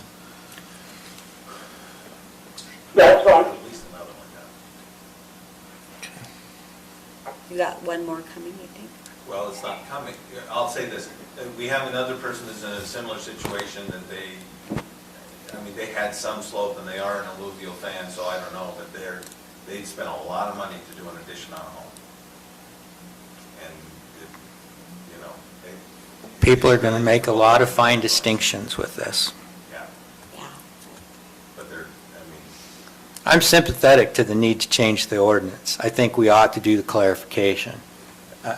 If this motion fails, we'll support a motion to make clarifications and changes to the ordinance to try to address some of these issues.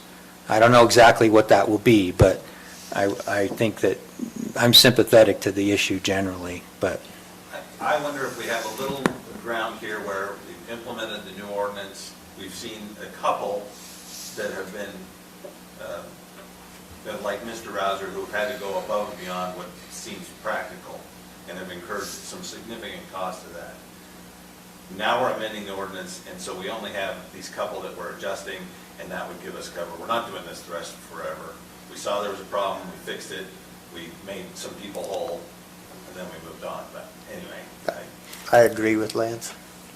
I wonder if there's a gap there that we could say there is some leeway for now. We're not setting up forever precedent.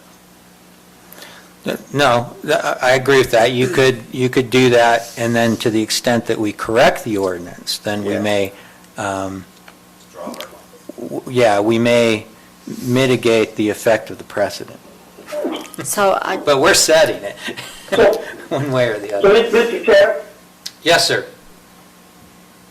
so question to you, being the land use guy and going through Jan, is there a better verbiage to use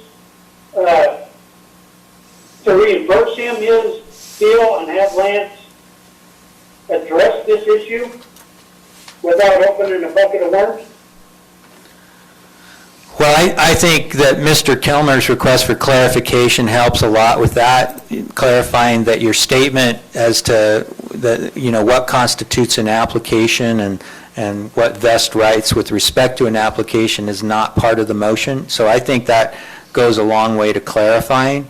I don't know, I mean, if there's only 2 or 3, then maybe we're limiting our potential exposure to $18,000 or $20,000, but it's not an insignificant amount given this budget year, and so forth. So I don't know, I can't think of a better way to make the motion. I appreciate the clarification. I think that's useful and good in terms of potentially limiting the precedential effect.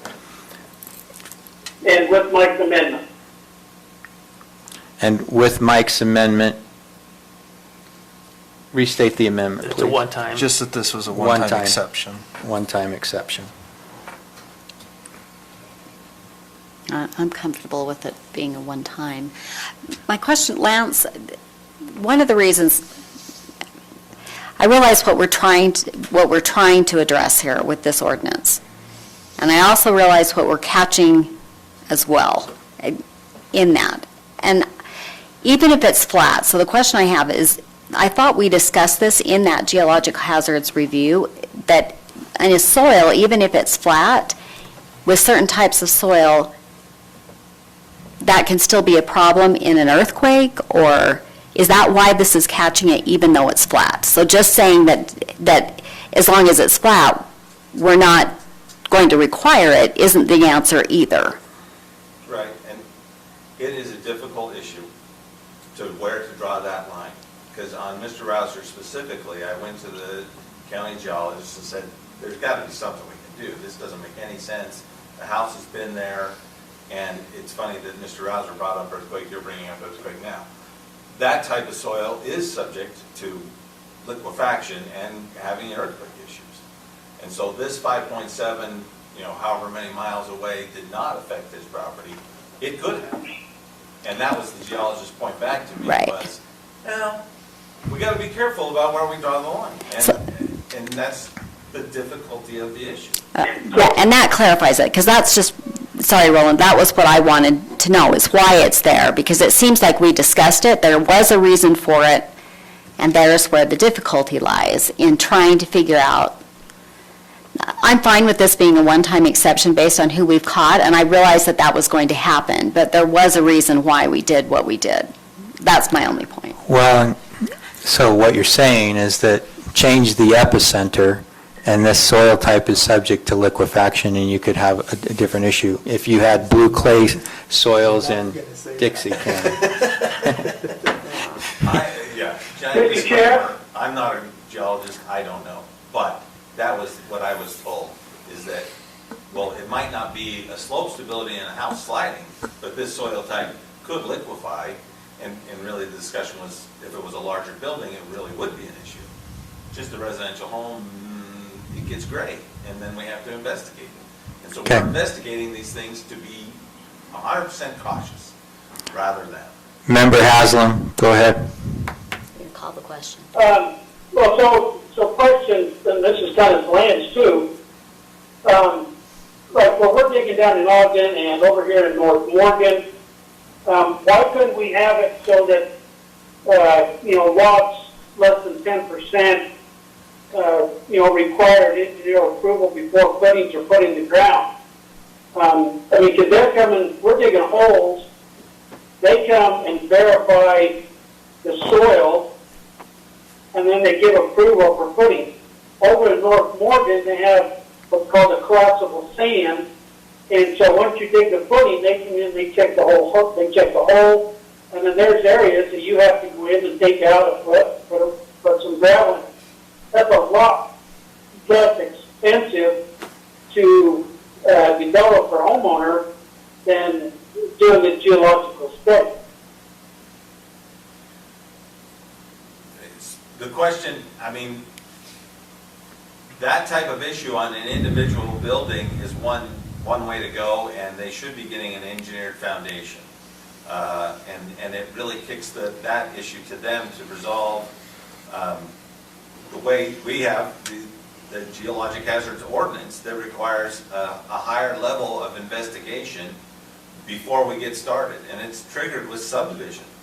So we're trying to protect entire subdivisions. Unfortunately, that catches a 3-lot subdivision as well as a 50-lot subdivision. So, how do we draw those lines? It gets, like I said, it's very difficult. And a soil type issue, it doesn't matter if it's 1 lot, 2 lots, or 375. If the soil type is susceptible to collapse or liquefaction or other issues, that's the issue if you're addressing it from a public health and safety. I'm about ready to call the question. Let me make one more point for you to consider. One of the additional reasons, and I mentioned this earlier, that I'm not inclined to vote for this motion. And Mr. Rouser, I want you to understand my reasons, because when I vote yes, I'm not as concerned about giving them. But when I vote no, I am. There was a procedure to be followed with respect to an appeal if he thought that this was wrong, and I really am a little leery about stepping outside of those procedural frameworks, given some of the other things that are going on in the county, in order to make council decisions to say yay or nay. Now, maybe this is different just because it's a reimbursement issue as opposed to an appeal issue. This is a request for reimbursement, but I could see others coming in and saying, why don't you just fix our problem financially and take the responsibility on as a county and take it away from me as a developer or a lot owner, given these difficult circumstances we find ourselves in. And I guess I'm inclined to suggest that we follow the appropriate procedures, that we apply ordinances uniformly. I'm sympathetic to what Mr. Rouser has said, and the fact that this is an expensive thing that we've imposed on all developers of subdivisions, large and small, but it is uniformly, generally applied ordinances should be uniform and generally applied. And with that, unless there's other questions or comments, I will call the questions on Mr. Haslam's motion as amended by Member Newton. All in favor? Aye. Aye. So I think we've got Member Haslam, Ballantyne, Newton. Member Swan, I wasn't able to hear your vote. I'm a nay.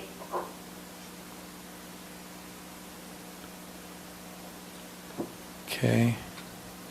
I'm a nay.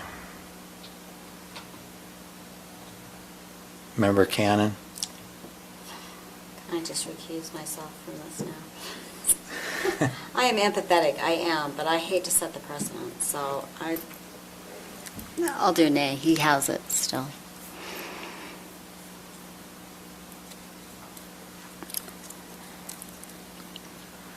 Okay, that motion carries. Member Haslam, Member Valentine, Member Newton, and Member Kilmer voting in favor, and Members Swan, McConnell, and Cannon voting in opposition.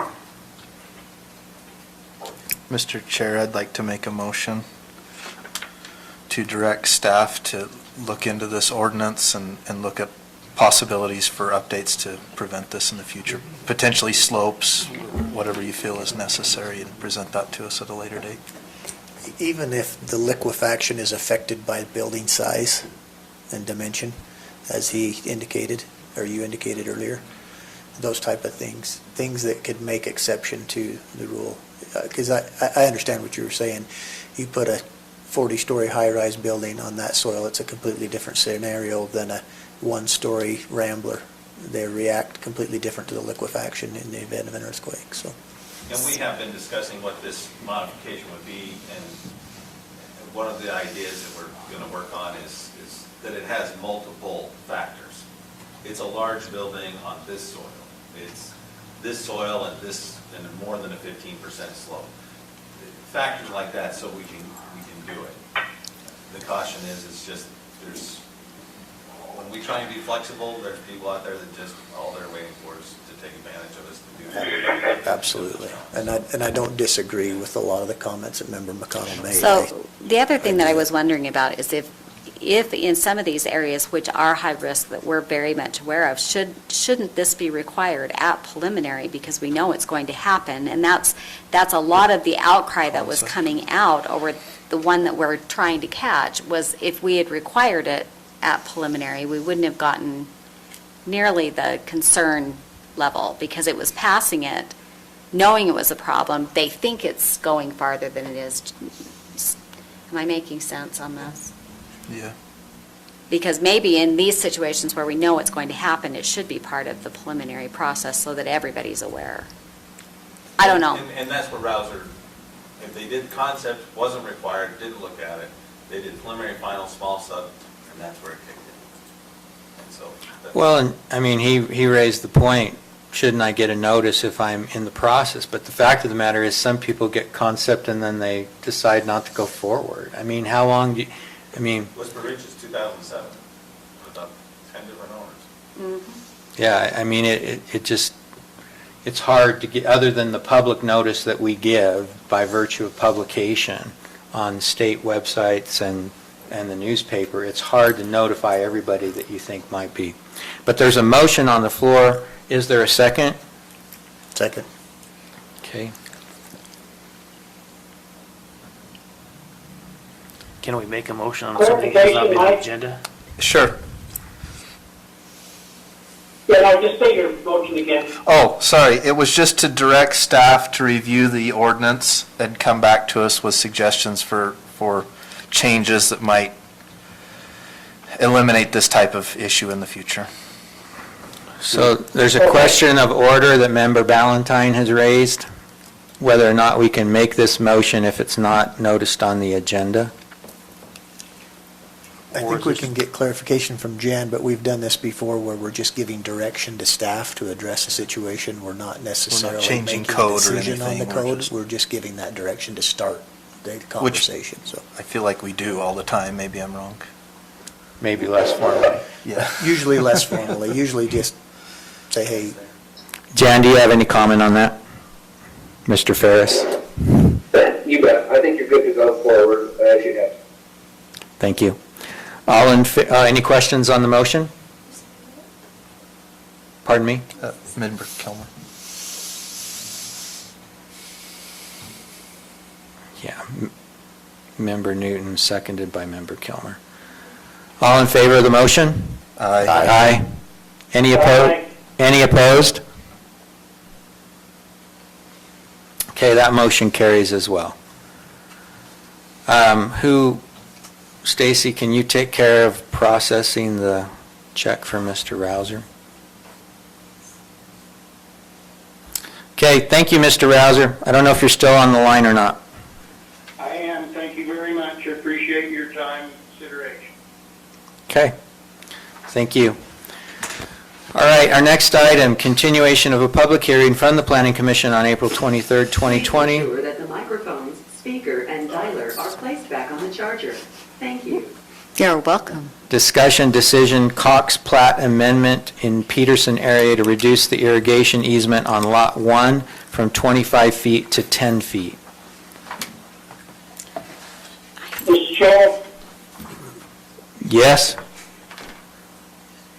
make a motion to approve the Cox Plat Amendment approved by the Planning Commission on April 23rd, 2020 to reduce Lot 1 from 25 feet to 10 feet for irrigation easement. Is there a second? I'll second it. Okay. Motion by member Haslam, second by member Newton. I have a question on the motion and/or this item. I generally don't see a problem with the reduction in the size of the easement, and I saw the letter from Peterson Irrigation, which I believe has a line within the easement area. There was another letter from Mr. Roger Peterson that indicated that reduction of the easement size would be problematic for another water company. Do they have a facility in the easement area? I do not know that. I thought he was referring to the, well, he's saying for the Dalton Creek irrigation system, but the Peterson, Is that part of the Peterson system? I'll bet those are two different. Those are two different systems. No, they're two different ones.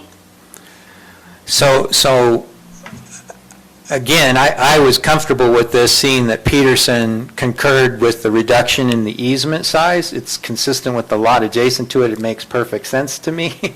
Unless there's a facility in there owned by another irrigation company that will now be outside of the easement area. And I don't know that that is in fact the case. I don't know what Mr. Peterson's relationship is to that other irrigation company, but I was just hoping to have somebody on the line that could clarify that for me. Mr. Chair, Yes, go ahead. so you're talking, so it's Peterson Pipeline, a Peterson Irrigation, and then the other one you're talking about is Dalton Creek? Yes. Does Peterson Irrigation even go that far north or south? there's no easement holder. Peterson Irrigation. Peterson's the easement. Was it specifically in favor of Peterson, or was it just a PUE? I thought it was specifically in favor of Peterson. No, I meant is, I shouldn't say that. I guess I worded that wrong. I'm trying to figure out if Dalton Creek, I guess, comes that far north, their irrigation system. And Roland might be familiar with that water system, those water systems down there. I am not. And I don't know how far the Dalton system spreads out once it comes out of the canyon there.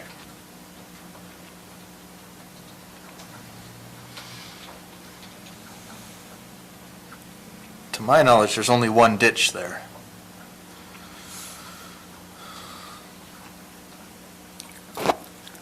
Yeah, and I'm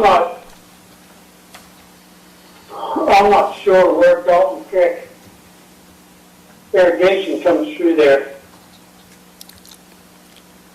I didn't think they were coming through there, but evidently Roger Peterson said it does. Yeah. Let me just read his letter. Sorry, I've got to flip this over twice. It got copied in backwards, so I can't review backwards and upside down.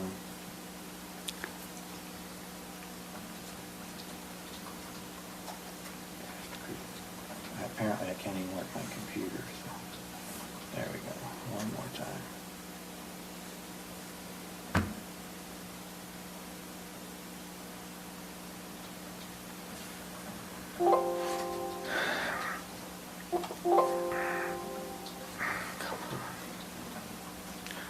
So what he says, I'm sorry, but this reduction in easement must not be allowed. The easement is necessary to service the main water line for the Dalton Creek irrigation system.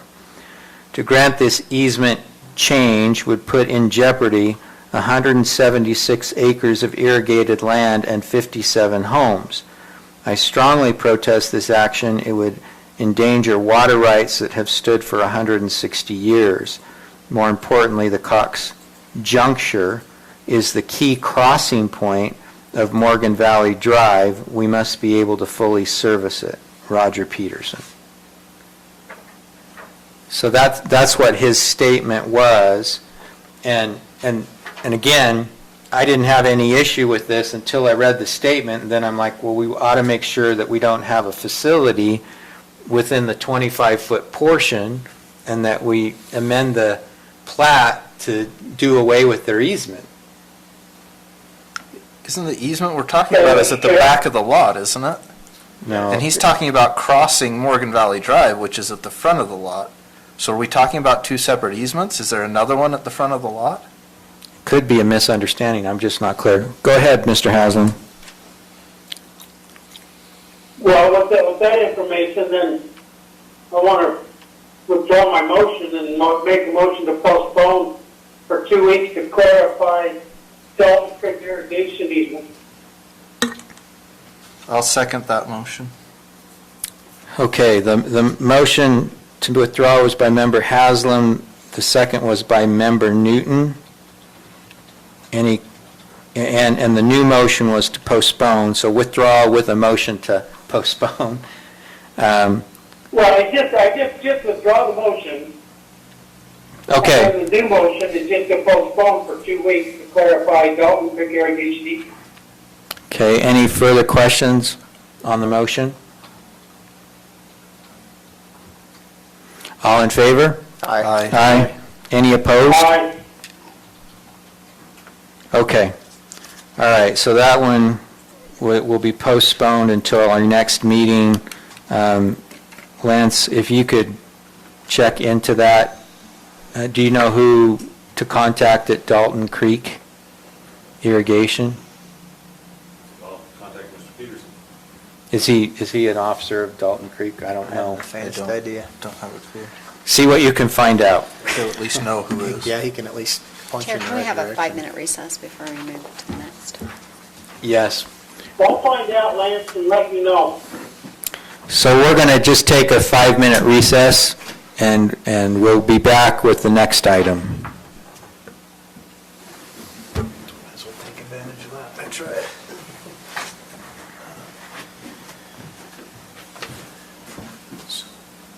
Jeremy came in, we talked about, he's texting me saying that they opened it back up on May 1st. Then he texted me back and said, she had sent an exact refund of the reservations and it's closed. It's called lost the possibilities of one closed that building which will be closed. So if you get any, then you can move it up to the first the street on it. Okay. I know I don't run this county. I know 7 people that don't run this county.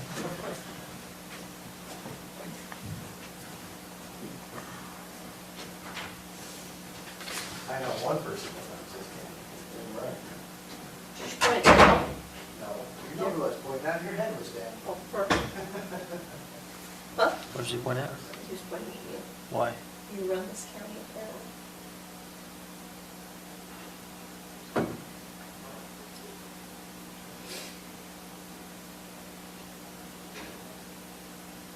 Apparently, or is that a fact? I think it's a fact. You do run I mean, this. you said apparently, I'm still waiting for some clarification there. Oh, that you run this county? Yeah. Yes. No, you do run this county. I don't even run my own house. No, I think you do. running around my own pet. Did you hear what I did this weekend? Sold a house? No. Bought a house. Yeah, I did that in November. Oh, okay. Thanks for welcoming. No wonder I haven't gotten that plain cookie on the doorstep. Well, it's been coronavirus. We haven't been allowed to go out. Drove my riding lawnmower into the creek. You're riding, well, quit drinking while you're mowing your grass. I wasn't. You're obviously drinking if you're riding your driving lawnmower into a creek. Having myself a little accident. I'll share this with you. Yeah, you were drinking, obviously. I was not. I was a little OCD and I was trying to get closer and closer to get some of them grasses that were right there that were bothering me. How do you like that new house? I love it. Really? A lot. Were you gonna show me, or what? Oh, yes. I mean, how long am I gonna wait for this? Do I have any under here? How's Shirley doing? Does she enjoy being retired? I think so. Wouldn't we all be? I don't know, I like to work. You do not. Serious, I like my job a lot. I could work there for a long time.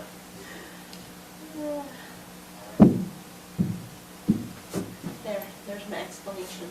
Tina, if Stacy said she drove her riding lawnmower into a creek, would you think she's been drinking a little bit? I was not drinking. I It was- was an accident, and I'm lucky I didn't drown. I'm looking for pictures. I just sent it to you. Oh. You did seriously drive it into the creek? Yes, on purpose. Well, I would hope What? not on purpose. No? I was mowing, and I thought I'm just gonna mow forward and then come back. And this is kind of like when you vacuum. And I went forward, I got a little too close, and I thought I'm gonna put her in reverse. And when I let off the brake, it lurched forward a little bit, and I thought, ooh, that's not gonna go good. So I let off a little bit more, and it went forward a little bit more, and I thought, ooh. Then you're stuck. I have a riding lawnmower with a hill. So I put all my weight backwards thinking, okay, I'm just gonna like give it some momentum to go backwards, and I let my foot all the way off the brake, and it launched, and we went all the way into the creek. All the way in. All That would have been awesome to see. all the way in, and that was a very busy street. I'm thinking, oh, everybody's watching. And I came up out of the water, and then I don't know. Drinking. That's I a was drinking not. It's OCD. I was Sure trying to is, get the yeah. grass. It was bothering me. Stacy, I would like you to thank you for making me feel better about my life today. Well, then Did you call Swiftwater Rescue to I come get thought you? about it because I don't know what happens to lawnmowers when they submerge. Does Is it blow still up? there? No. Does it blow up? Does it blow up? Does it start on fire? Am I going to get electrocuted? Well, you're Because- killing fish is what you're doing, so now EP's gonna be after you. So I was panicking because I thought, is this thing going to start up? Is it going to shock me? So I climbed out of the creek, and my husband was clear across the yard working on a shed, so I had to go tell him what I did.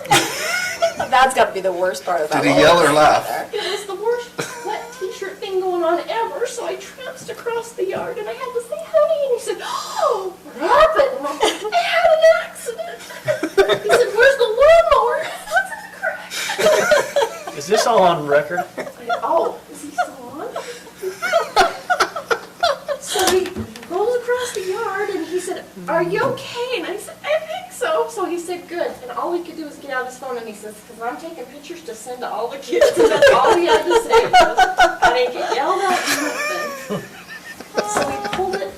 It took a while, but he got it pulled out of the creek. He made me get on it and steer it while he towed it across the yard. I felt like I was in a bad parade. It took him a half an hour. He worked on it and he got it to start. And he said, hop on, you need to finish your job. I had to finish mowing the lawn. You gotta jump back in the saddle or you never will. I've never, Oh, that's my wife funny. has never touched my lawnmower. Never touched it. Never. I rarely even let my sons do it. I like my That's lawnmower. funny. It's your There you job. go. I've got I my zero appreciate turn. that.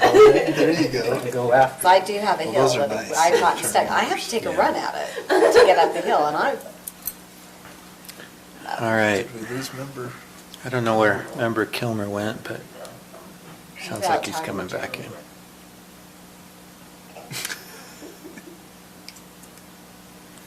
that was not. Are we ready to contact, is it Mr. Yagi that's going to Hey, I take have the a- next item? I have a question about this one, but I guess we can ask it during because Okay. We're on, Bobby. All I right, can hear him. okay. They heard your story, Stacy. So the next item, Did you drive? I hope you didn't drive any lawnmowers. You did. the next item, Lance Evans. Continuation of a public hearing from the Planning Commission on April 23rd, 2020. Public hearing discussion, HCA rezone, a proposed rezone of approximately 14.7 acres from light manufacturing to highway commercial located at approximately 5649 West Old Highway Road in Mountain Green, Utah. Lance, if you want to make the initial presentation, and then we'll invite Mr. Yagi to make his comments as well. Yes. So, as you stated, this is a 14.7 acres. It was the nutraceutical property. It is now owned by HCA, Mr. Yagi's company. They want to rezone the north 14.7 acres to commercial highway. The lower portion would remain light manufacturing. The Armor Max conditional use permit for that facility was approved at that southeast corner of the property. The future land use map shows this area as business park, and the commercial highway zoning district zoning designation is consistent with that future land use. And so we would just be changing the zoning from the light manufacturing. They've done a lot of work on the site for the Armor Max already.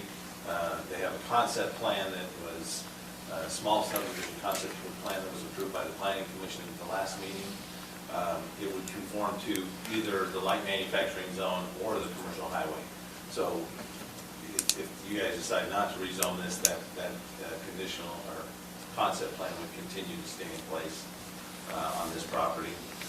Staff has reviewed it and found, and the Planning Commission recommended that the zone change be recommended approval for that. And I don't know if Mr. Yagi- Okay, Elder Yagi? Council members, thanks for your attention. I was very interested to hear that farmer kind of plead for help and to strike the balance of the big developers, and the one is a hard balance, so I commend you all for giving some attention to the one who needs a little extra there. So this is, Val Paul and I are in business together on the full 40-acre property, so you see adjacent to the light manufacturing site, that designation for commercial highway, and this is really kind of phase one of the project. And what we found as we went out to kind of shop what potentially could be on this site, that we found a very high level of interest in a recreation facility for Morgan County in the Mountain Green area. And the light manufacturing designation does not meet the code for that kind of a facility. So part of this is a change to kind of align the old highway road as a commercial highway so that we can have some potential light retail, a clinic or two, a veterinary clinic, or a clinic for people next to the recreation facility that would take up about 8 acres of that. And we, as a resident of Mountain Green, hope for that recreation facility and to be adjacent to Kent Smith Park with a bridge crossing over Gordon Creek to Kent Smith Park to be readily accessible, and just a nice facility. It's privately funded by the Gordon family, who also are residents here in Mountain Green, and they're under an LOI with us already. So we felt like it was consistent to move to a CH designation, knowing we were already bringing in the Armored Car Company on the back side of the land, and hopefully put some other kind of light construction companies along the backside to almost shield the full highway, I-84, from the residents and the traffic, but have some opportunity for some commercial entities along Old Highway Road. We like the plans for the the Mountain Green kind of central township, and and we'll be adopting, if not extending, the building code so that the look and feel of all the buildings that go in here are beautiful, the mountain contemporary beauty, so that we're not putting anything in here that is, just a warehouse, and that includes the Armor Max, that will include the recreation facility, and I hope all of you members have been able to see some of the renderings of the potential for the recreation facility. It's just gorgeous, and the support behind the facility is just outstanding as well.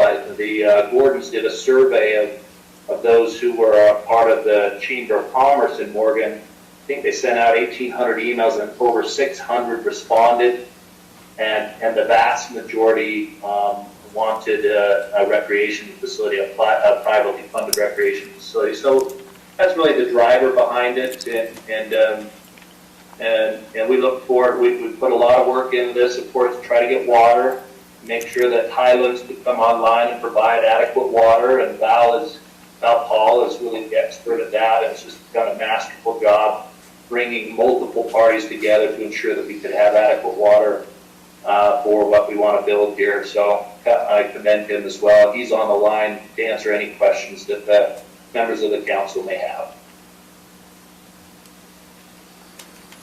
Okay, any questions for the applicant or staff? Okay. Bill, are we going to go into public hearing? We do. Yes. Motion to go into public hearing. I'll second that. Okay, motion to go into public hearing by member Haslam, second by member Newton. All in favor? Aye. Aye. Aye. Aye. Okay, any opposed? All right, I did get a couple of public comments on this item, so I will review those and read them into the record. This is from Carrie Gordon, so she and Scott Gordon are the family proposing the recreation center. Hello, council members. I am emailing to express my support of the rezone from light manufacturing to highway commercial of the commercial property located at approximately 5649 Old Highway Road near Kent Smith Park. This rezone will allow 14.7 acres of the Canyon View commercial development to be in the correct category, highway commercial, for us to purchase 8 acres and build a sports complex. This complex will provide many jobs for youth and adults, along with a place to be where the community can enjoy a fun, healthy, and family-friendly place to exercise, practice, play, and compete. It will provide a health club for families, league play for youth and adults, and competition facilities for leagues, meets, and tournaments, bringing in outside teams to generate revenue for the county. This facility will utilize the great surroundings of the mountain green environment. It will be a modern mountain design, efficient, environmentally friendly, and attractive, complementing the beauty and natural surroundings of Morgan County. Key amenities include an aquatic center, complete with a competition swimming pool and a warm water teaching and family swim pool, sports court. An oversized court will provide 3 courts that can be used for basketball, volleyball, or soccer. Fitness center, members will enjoy access to free weights, cardio equipment, a studio for classes such as yoga, and an indoor running track. Reception hall, the facility will provide a banquet hall, training classrooms, and a birthday party room. Sports activities include high school swim team practice and swim meet facility, youth basketball league, youth volleyball league, youth soccer league. Clinics for swimming, basketball, volleyball, and soccer hosted by leading coaches and experts. Tournaments for swimming, basketball, volleyball, and soccer. My husband, Scott, and I hope to build this sports complex in Morgan County and ask for you to vote yes on the rezone of the commercial property being developed by Canyon View Developers. Warm regards, Carrie and Scott Gordon, Gordon Creek Sports. And as Mr. Yagi mentioned, the Gordons are also residents of Mountain Green. They live in the Cottonwoods. The next is from Erica and Sean Beckstrom. Hello, we are emailing in support for the rezoning of the HC rezoned 14 acres of property on Old Highway Road from light manufacturing to highway commercial. This change is needed in order for the Gordon Creek Sports Complex, a privately funded pool and rec center, to be approved. It will be a great asset to our community. Sean and Erica Beckstrom, they are residents of Mountain Green as well. And this is from Clifton Buckway. Clifton's also a resident of Mountain Green. I wanted to email my support of rezoning the land west of Kent Smith Park in Mountain Green. I feel the Canyon View development can add a better life to my family and our community. It will give us another place to be with neighbors and Morgan County residents that promotes healthy living and teamwork. So those were the 3 public comments that we received, and they have been read into the record. Motion to go out of public hearing? Second that. Second. All right, we have a motion and a second to go out of public hearing. All in favor? Aye. Aye. Aye. Did you get the motion and second? Okay, thank you. All right, discussion by the council. I've got a comment for Lance. Just clarification, make sure I'm understanding. Whenever we do these developments, we require specific drainage of the properties so that we're not imposing upon the neighboring properties. Isn't that correct? Yeah. And so this is, I want to make sure that we also include in that any alterations to that stream. I know that's governed by the Army Corps of Engineers, but that's been a topic every spring, especially back in 2011 when we had all the flooding and that stream was going over the top also, and we had to do a lot of mitigation there. So I just want to make sure that all that's taken into consideration and that nothing is allowed to be changed or altered that's going to allow flooding or any kind of drainage that's going to affect neighboring property owners, and that we make sure that that's all addressed in the entire process with this. I know staff is aware of it, and the owner is aware of it as well, that that's an issue, and they definitely, spoken about it. Okay.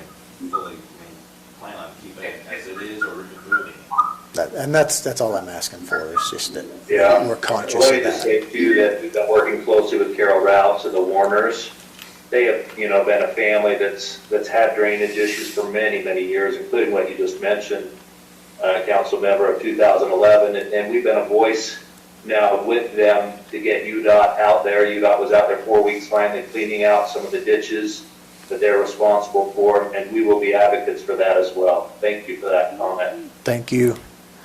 So I think I know where this creek is, but is it on the west or the east side? West. Okay. All Of right. Kent Smith, west of Kent Smith. West, okay, and the east side of this site then? Okay, It's the right dividing there. line between the properties. Okay. All right, any other questions for the applicant, or? Chair, I'll make a motion if you're ready for it. Okay, I'm ready. Chair, I'll make a motion, along with the Planning Commission recommendation, that we approve the HC8 Investments LLC rezone map amendment application 20-015, changing the zoning district from light manufacturing to commercial highway, subject to the following findings from the staff report dated May 5th, 2020. I'll second that motion.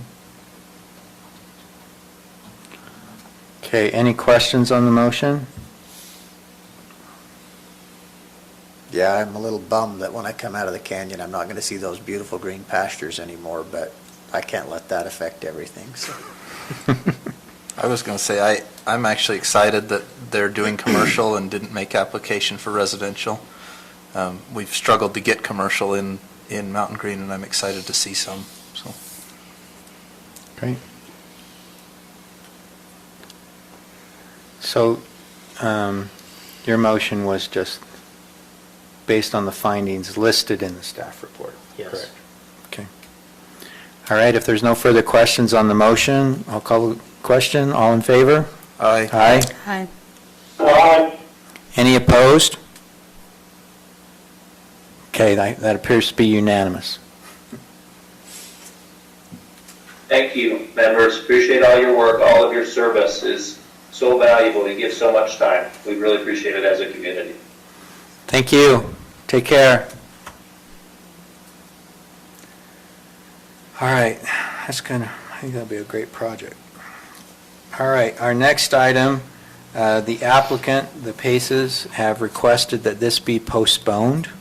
Correct. A little confusion between what happened at the planning commission meeting, and they didn't realize they could work on some of the issues that were brought up at the planning commission.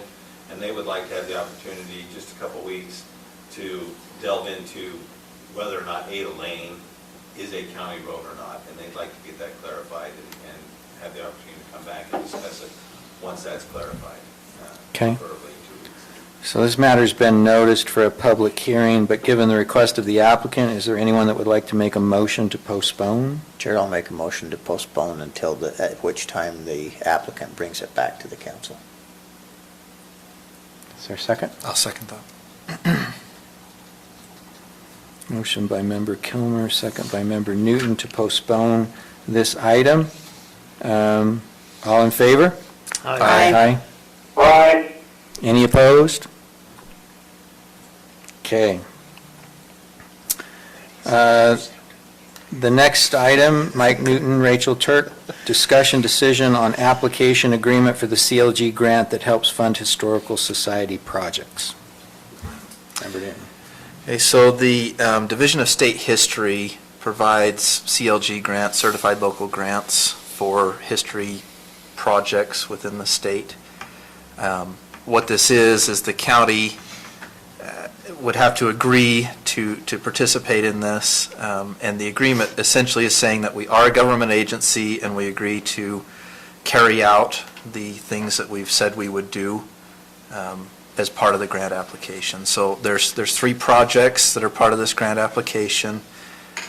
Those projects will be carried out by our county historian and her department. Our county attorney, Mr. Ferris, has reviewed the contract and approved it. So we're just looking for approval for that. Any questions?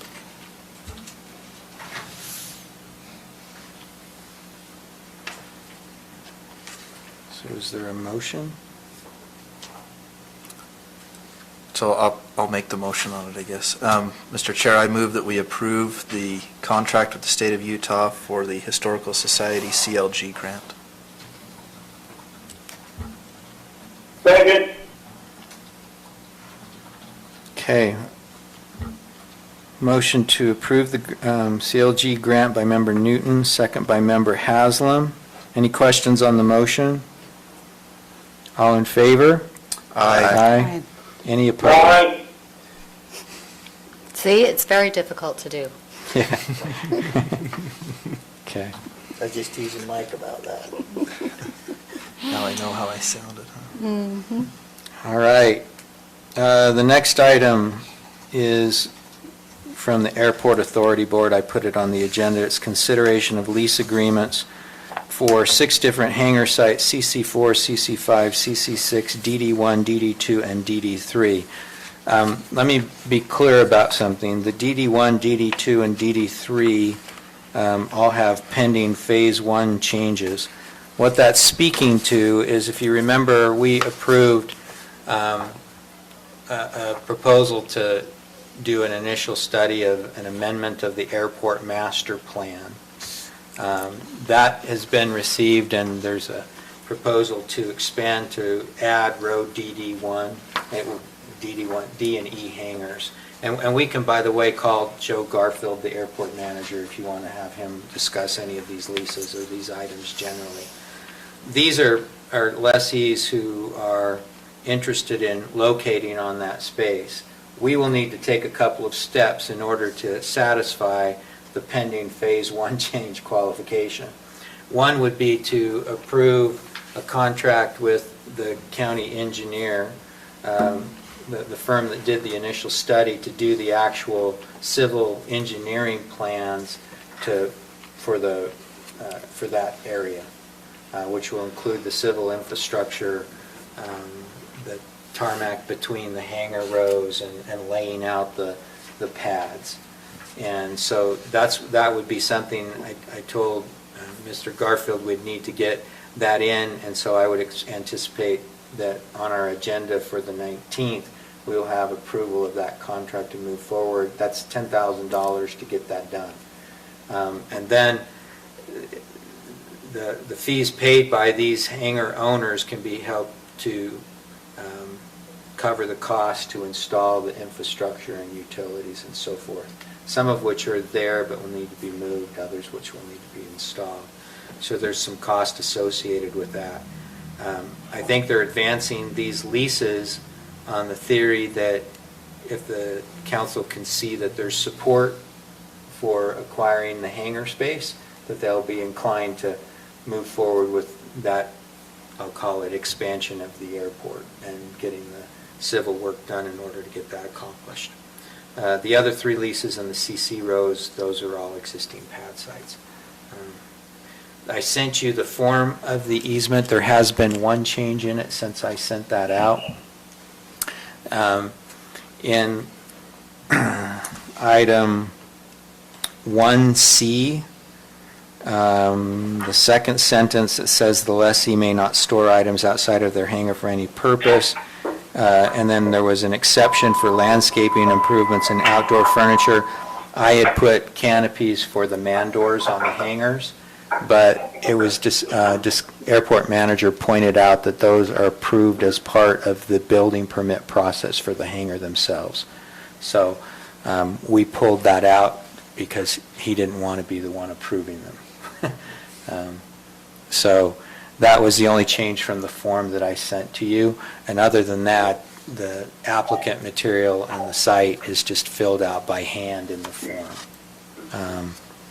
So the motion is, or the item is to consider the lease agreements for and approve the lease agreements for those 6, recognizing that the DD row hangars will not go into effect until the Phase 1 changes are advanced and put in place. In the stuff that we had here, there's four contracts, right? Yeah, Is there when he supposed to sent be them more? in, there's 2, there's supposed to be 6. There's 2 that he didn't get the signatures on. Okay. We can either defer on those 2, or if you're comfortable approving the execution of the leases on this form for those individuals, then when I get them, I'll sign them. I think that's fine. I did have one item on the lease that's filled out for Sean Beckstrom. They have it as lot CC6, which is also on Shane Johnson's form. But looking at the list here, it shows that CC5 should be Sean Beckstrom. Let's call Joe Garfield to make sure we've got the right one in the Okay. right place.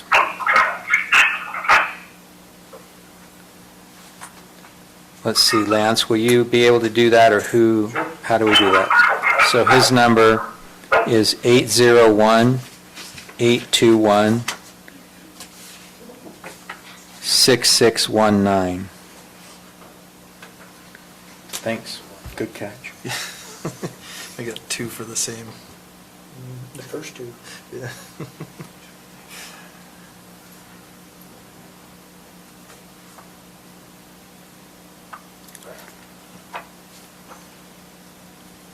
Is this speaker work? I can call him Do up. one more time. 801 I think that's a song, actually. 821-6619. Little queen there. You're welcome.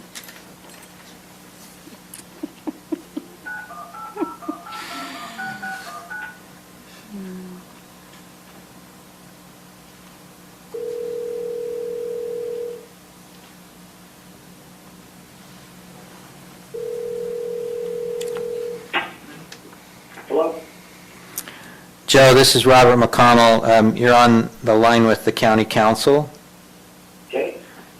We've discussed the hangar leases, and we just noted that, or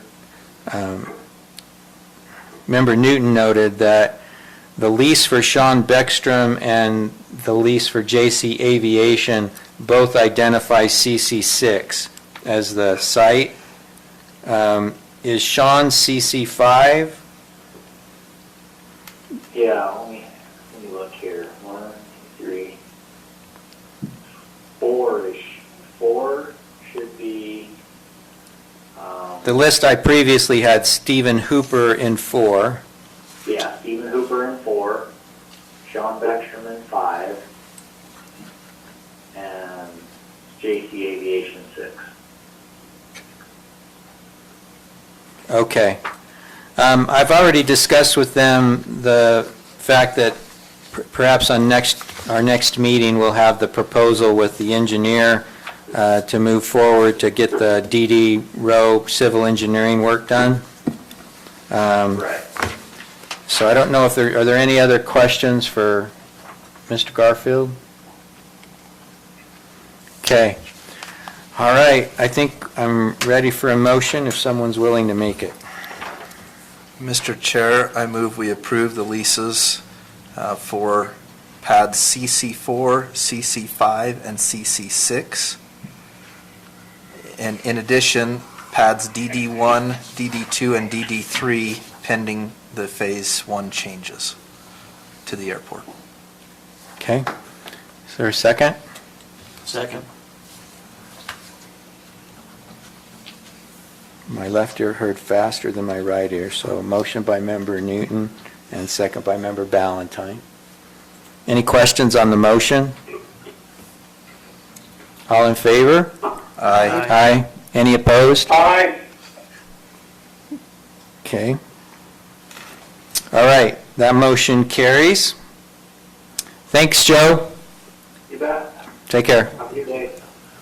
Please ensure that the microphone, speaker, and dialer are placed back on the charger. Thank you.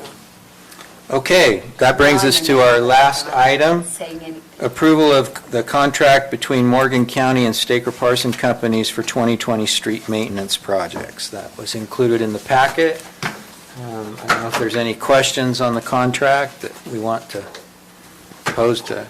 There's no changes Mr. from the Ferris. last time we looked at this, right? 2 weeks ago. It's the same thing. I believe it's the same. Yeah. Yes, I got questions, Mr. Chair. Okay, go ahead.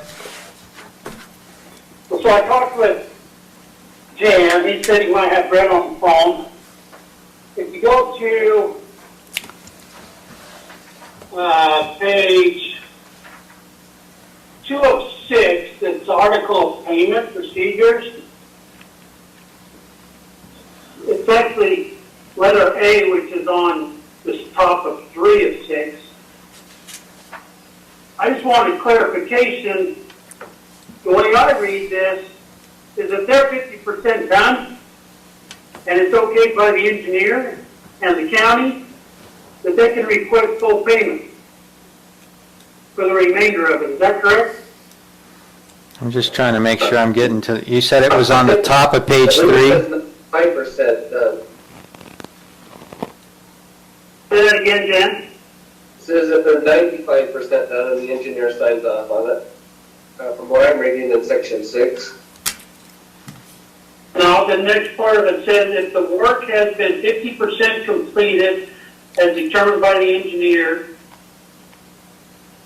and then you just keep reading that, that they can request 100% of payment. I just want to see if I'm reading that right. I have an issue with that. I think it's saying that they won't have any retainage, as, if you go back to 6.02, it talks about the retainage for each of their invoices. And then down in the one you're talking about, it's saying that we will stop doing retainage if we think that the work is proceeding satisfactorily. And the key language there is in the last line, 100% of the work completed, less the aggregate of payments previously made. So it's not 100% of the contract, it's just 100% of the work completed to the date of the request without retention, as Member Kilmer was pointing out. It also seems to put us in the driver's seat for that because it's satisfactory to the owner, which is us. And we just need to clarify who's going to make Okay, that well, decision, whether it's Brett or I it's just the want council. clarification on this, so No. that's not quite how I'm looking at it, but that's okay. It's a good point to raise. That's the way I read that language. And the other thing on here is nowhere in this contract does it list the roads that we are doing. All it's listed is the tonnage and our prices. I want a list of the roads that are associated with this contract.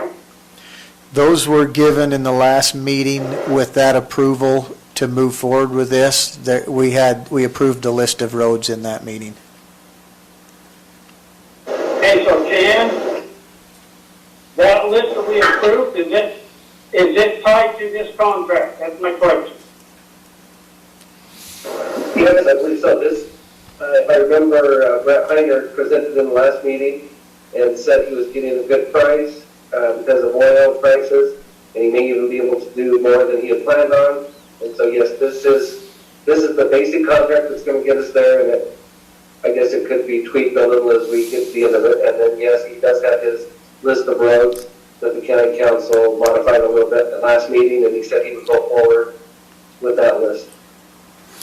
So, and I think the RFP included the list of the roads, and we added to it the Round Valley Road, which will need to be done by a change order to this contract, I believe. The contract notes on page 4 and 5, end of page 4, first of page 5, that change orders are not included but can be added. Okay, well, I just want to make sure we're comfortable with exactly what roads we are getting done and what we're getting done to them. Okay. I believe so. I believe this contract came from our engineer, Mark Miller, and his firm, and it is similar to contracts we've used in the past, and we've not been burned on them before. Okay. Any further questions, Member Haslam? No, those are the only two I had. Thanks. Those are good points of clarification. Anyone else? Okay, I'm ready for a motion. Chair, I'll make a motion that we approve the contract between Morgan County and Staker Parcel Companies for the 2020 street maintenance projects. I'll second that motion. Okay, a motion for approval by Member Ballantyne, seconded by Member Newton. Any questions on the motion? All in favor? Aye. Aye. Any opposed? Okay, unanimous. That brings us to the end of our agenda. Sure, I would just like to bring up a point of interest. Okay. We've brought up many times before, but as was brought forward with the PACE application, we have a lot of roads in this county that the ownership is still very questionable and the maintenance on them. And we really need to start approaching those and dealing with them. There's some issues going on in Deep Creek right now. And Member Haslam, you can speak more to this or tell me to shut up if you don't want to speak about it. But, you know, there's a lot of things going on, and there's people that are adamant that Deep Creek is a private road. And we're approving building permits and things that are going on that are doing more and more damage to the road, and we haven't addressed it. We need to decide what we're going to do on these roads, and I think it needs to be something that's moved up on our priority list, and we get these taken care of. Or we can just agree to leave it to those members that are not being opposed in the election and let them deal with it, because it's not going to be a fun project, and it's not going to make friends. So do you So have... just two of you get to. So let's do it now. So if they want to wait and handle it all themselves, I'm not going to argue with them. So, I agree we ought to try to address those issues. Is there a way you're thinking we ought to try to move forward on that? That's where I'm not sure. Roland, what do you think on that? So what my idea was, the ones that we've got serious questions on is Deep Creek, Woods Creek, we have Mountain Vista now, Field Street. The back road and Croydon. That's a county road, we just deferred whether we're going to do maintenance on it. Well, we're starting to have issues, and that's where I think cases are going to come in. It's just a personal opinion. You know, if that's a county road, we've already issued permits down a non-established, or I should say a non-improved county road. But the biggest one I think we need to address is Deep Creek. It has been established that we do have a prescriptive easement on that. We can claim that if we just want to go through the hoops. We will have two landowners that will dispute us, and we'll have to go to court on it. The others, I think, are just a formality as far as the council deciding, what priority we're going to put them on the list to get them resolved. So, Member Kilmer and Member Haslam, can you come back with if Deep Creek's the only one that we would need to take a formal action on in terms of a court action to determine ownership, can we just get the other ones listed in terms of what the priority is and we can formally adopt them? And that's the thing, is it's we have to decide, do we want to adopt them or do we not?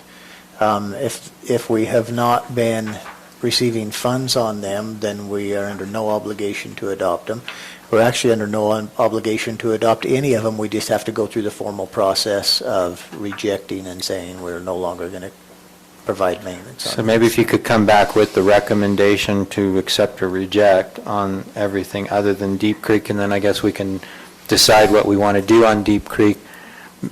Member Haslam, you mentioned a prescriptive easement. Is that the prescriptive or the statutorily public right-of-way type of argument? And I believe the prescriptive easement is a public right-of-way that says it's been used for at least 10 years for a public road. Okay, so that's the And so statutory yeah. framework for one. Okay. I will note that it won't be as simple as just adopting most of these roads, or at least a lot of them. It'll also be surveying and removing them or setting them apart on plat maps, because we have a good example. I mean, Deep Creek's similar, at least in some It places. At is. least it's on some of the plat maps, but it's not on others. In Croydon, that whole back road has been maintained by the county for many, many years, but it's not on any plat maps as an actual road.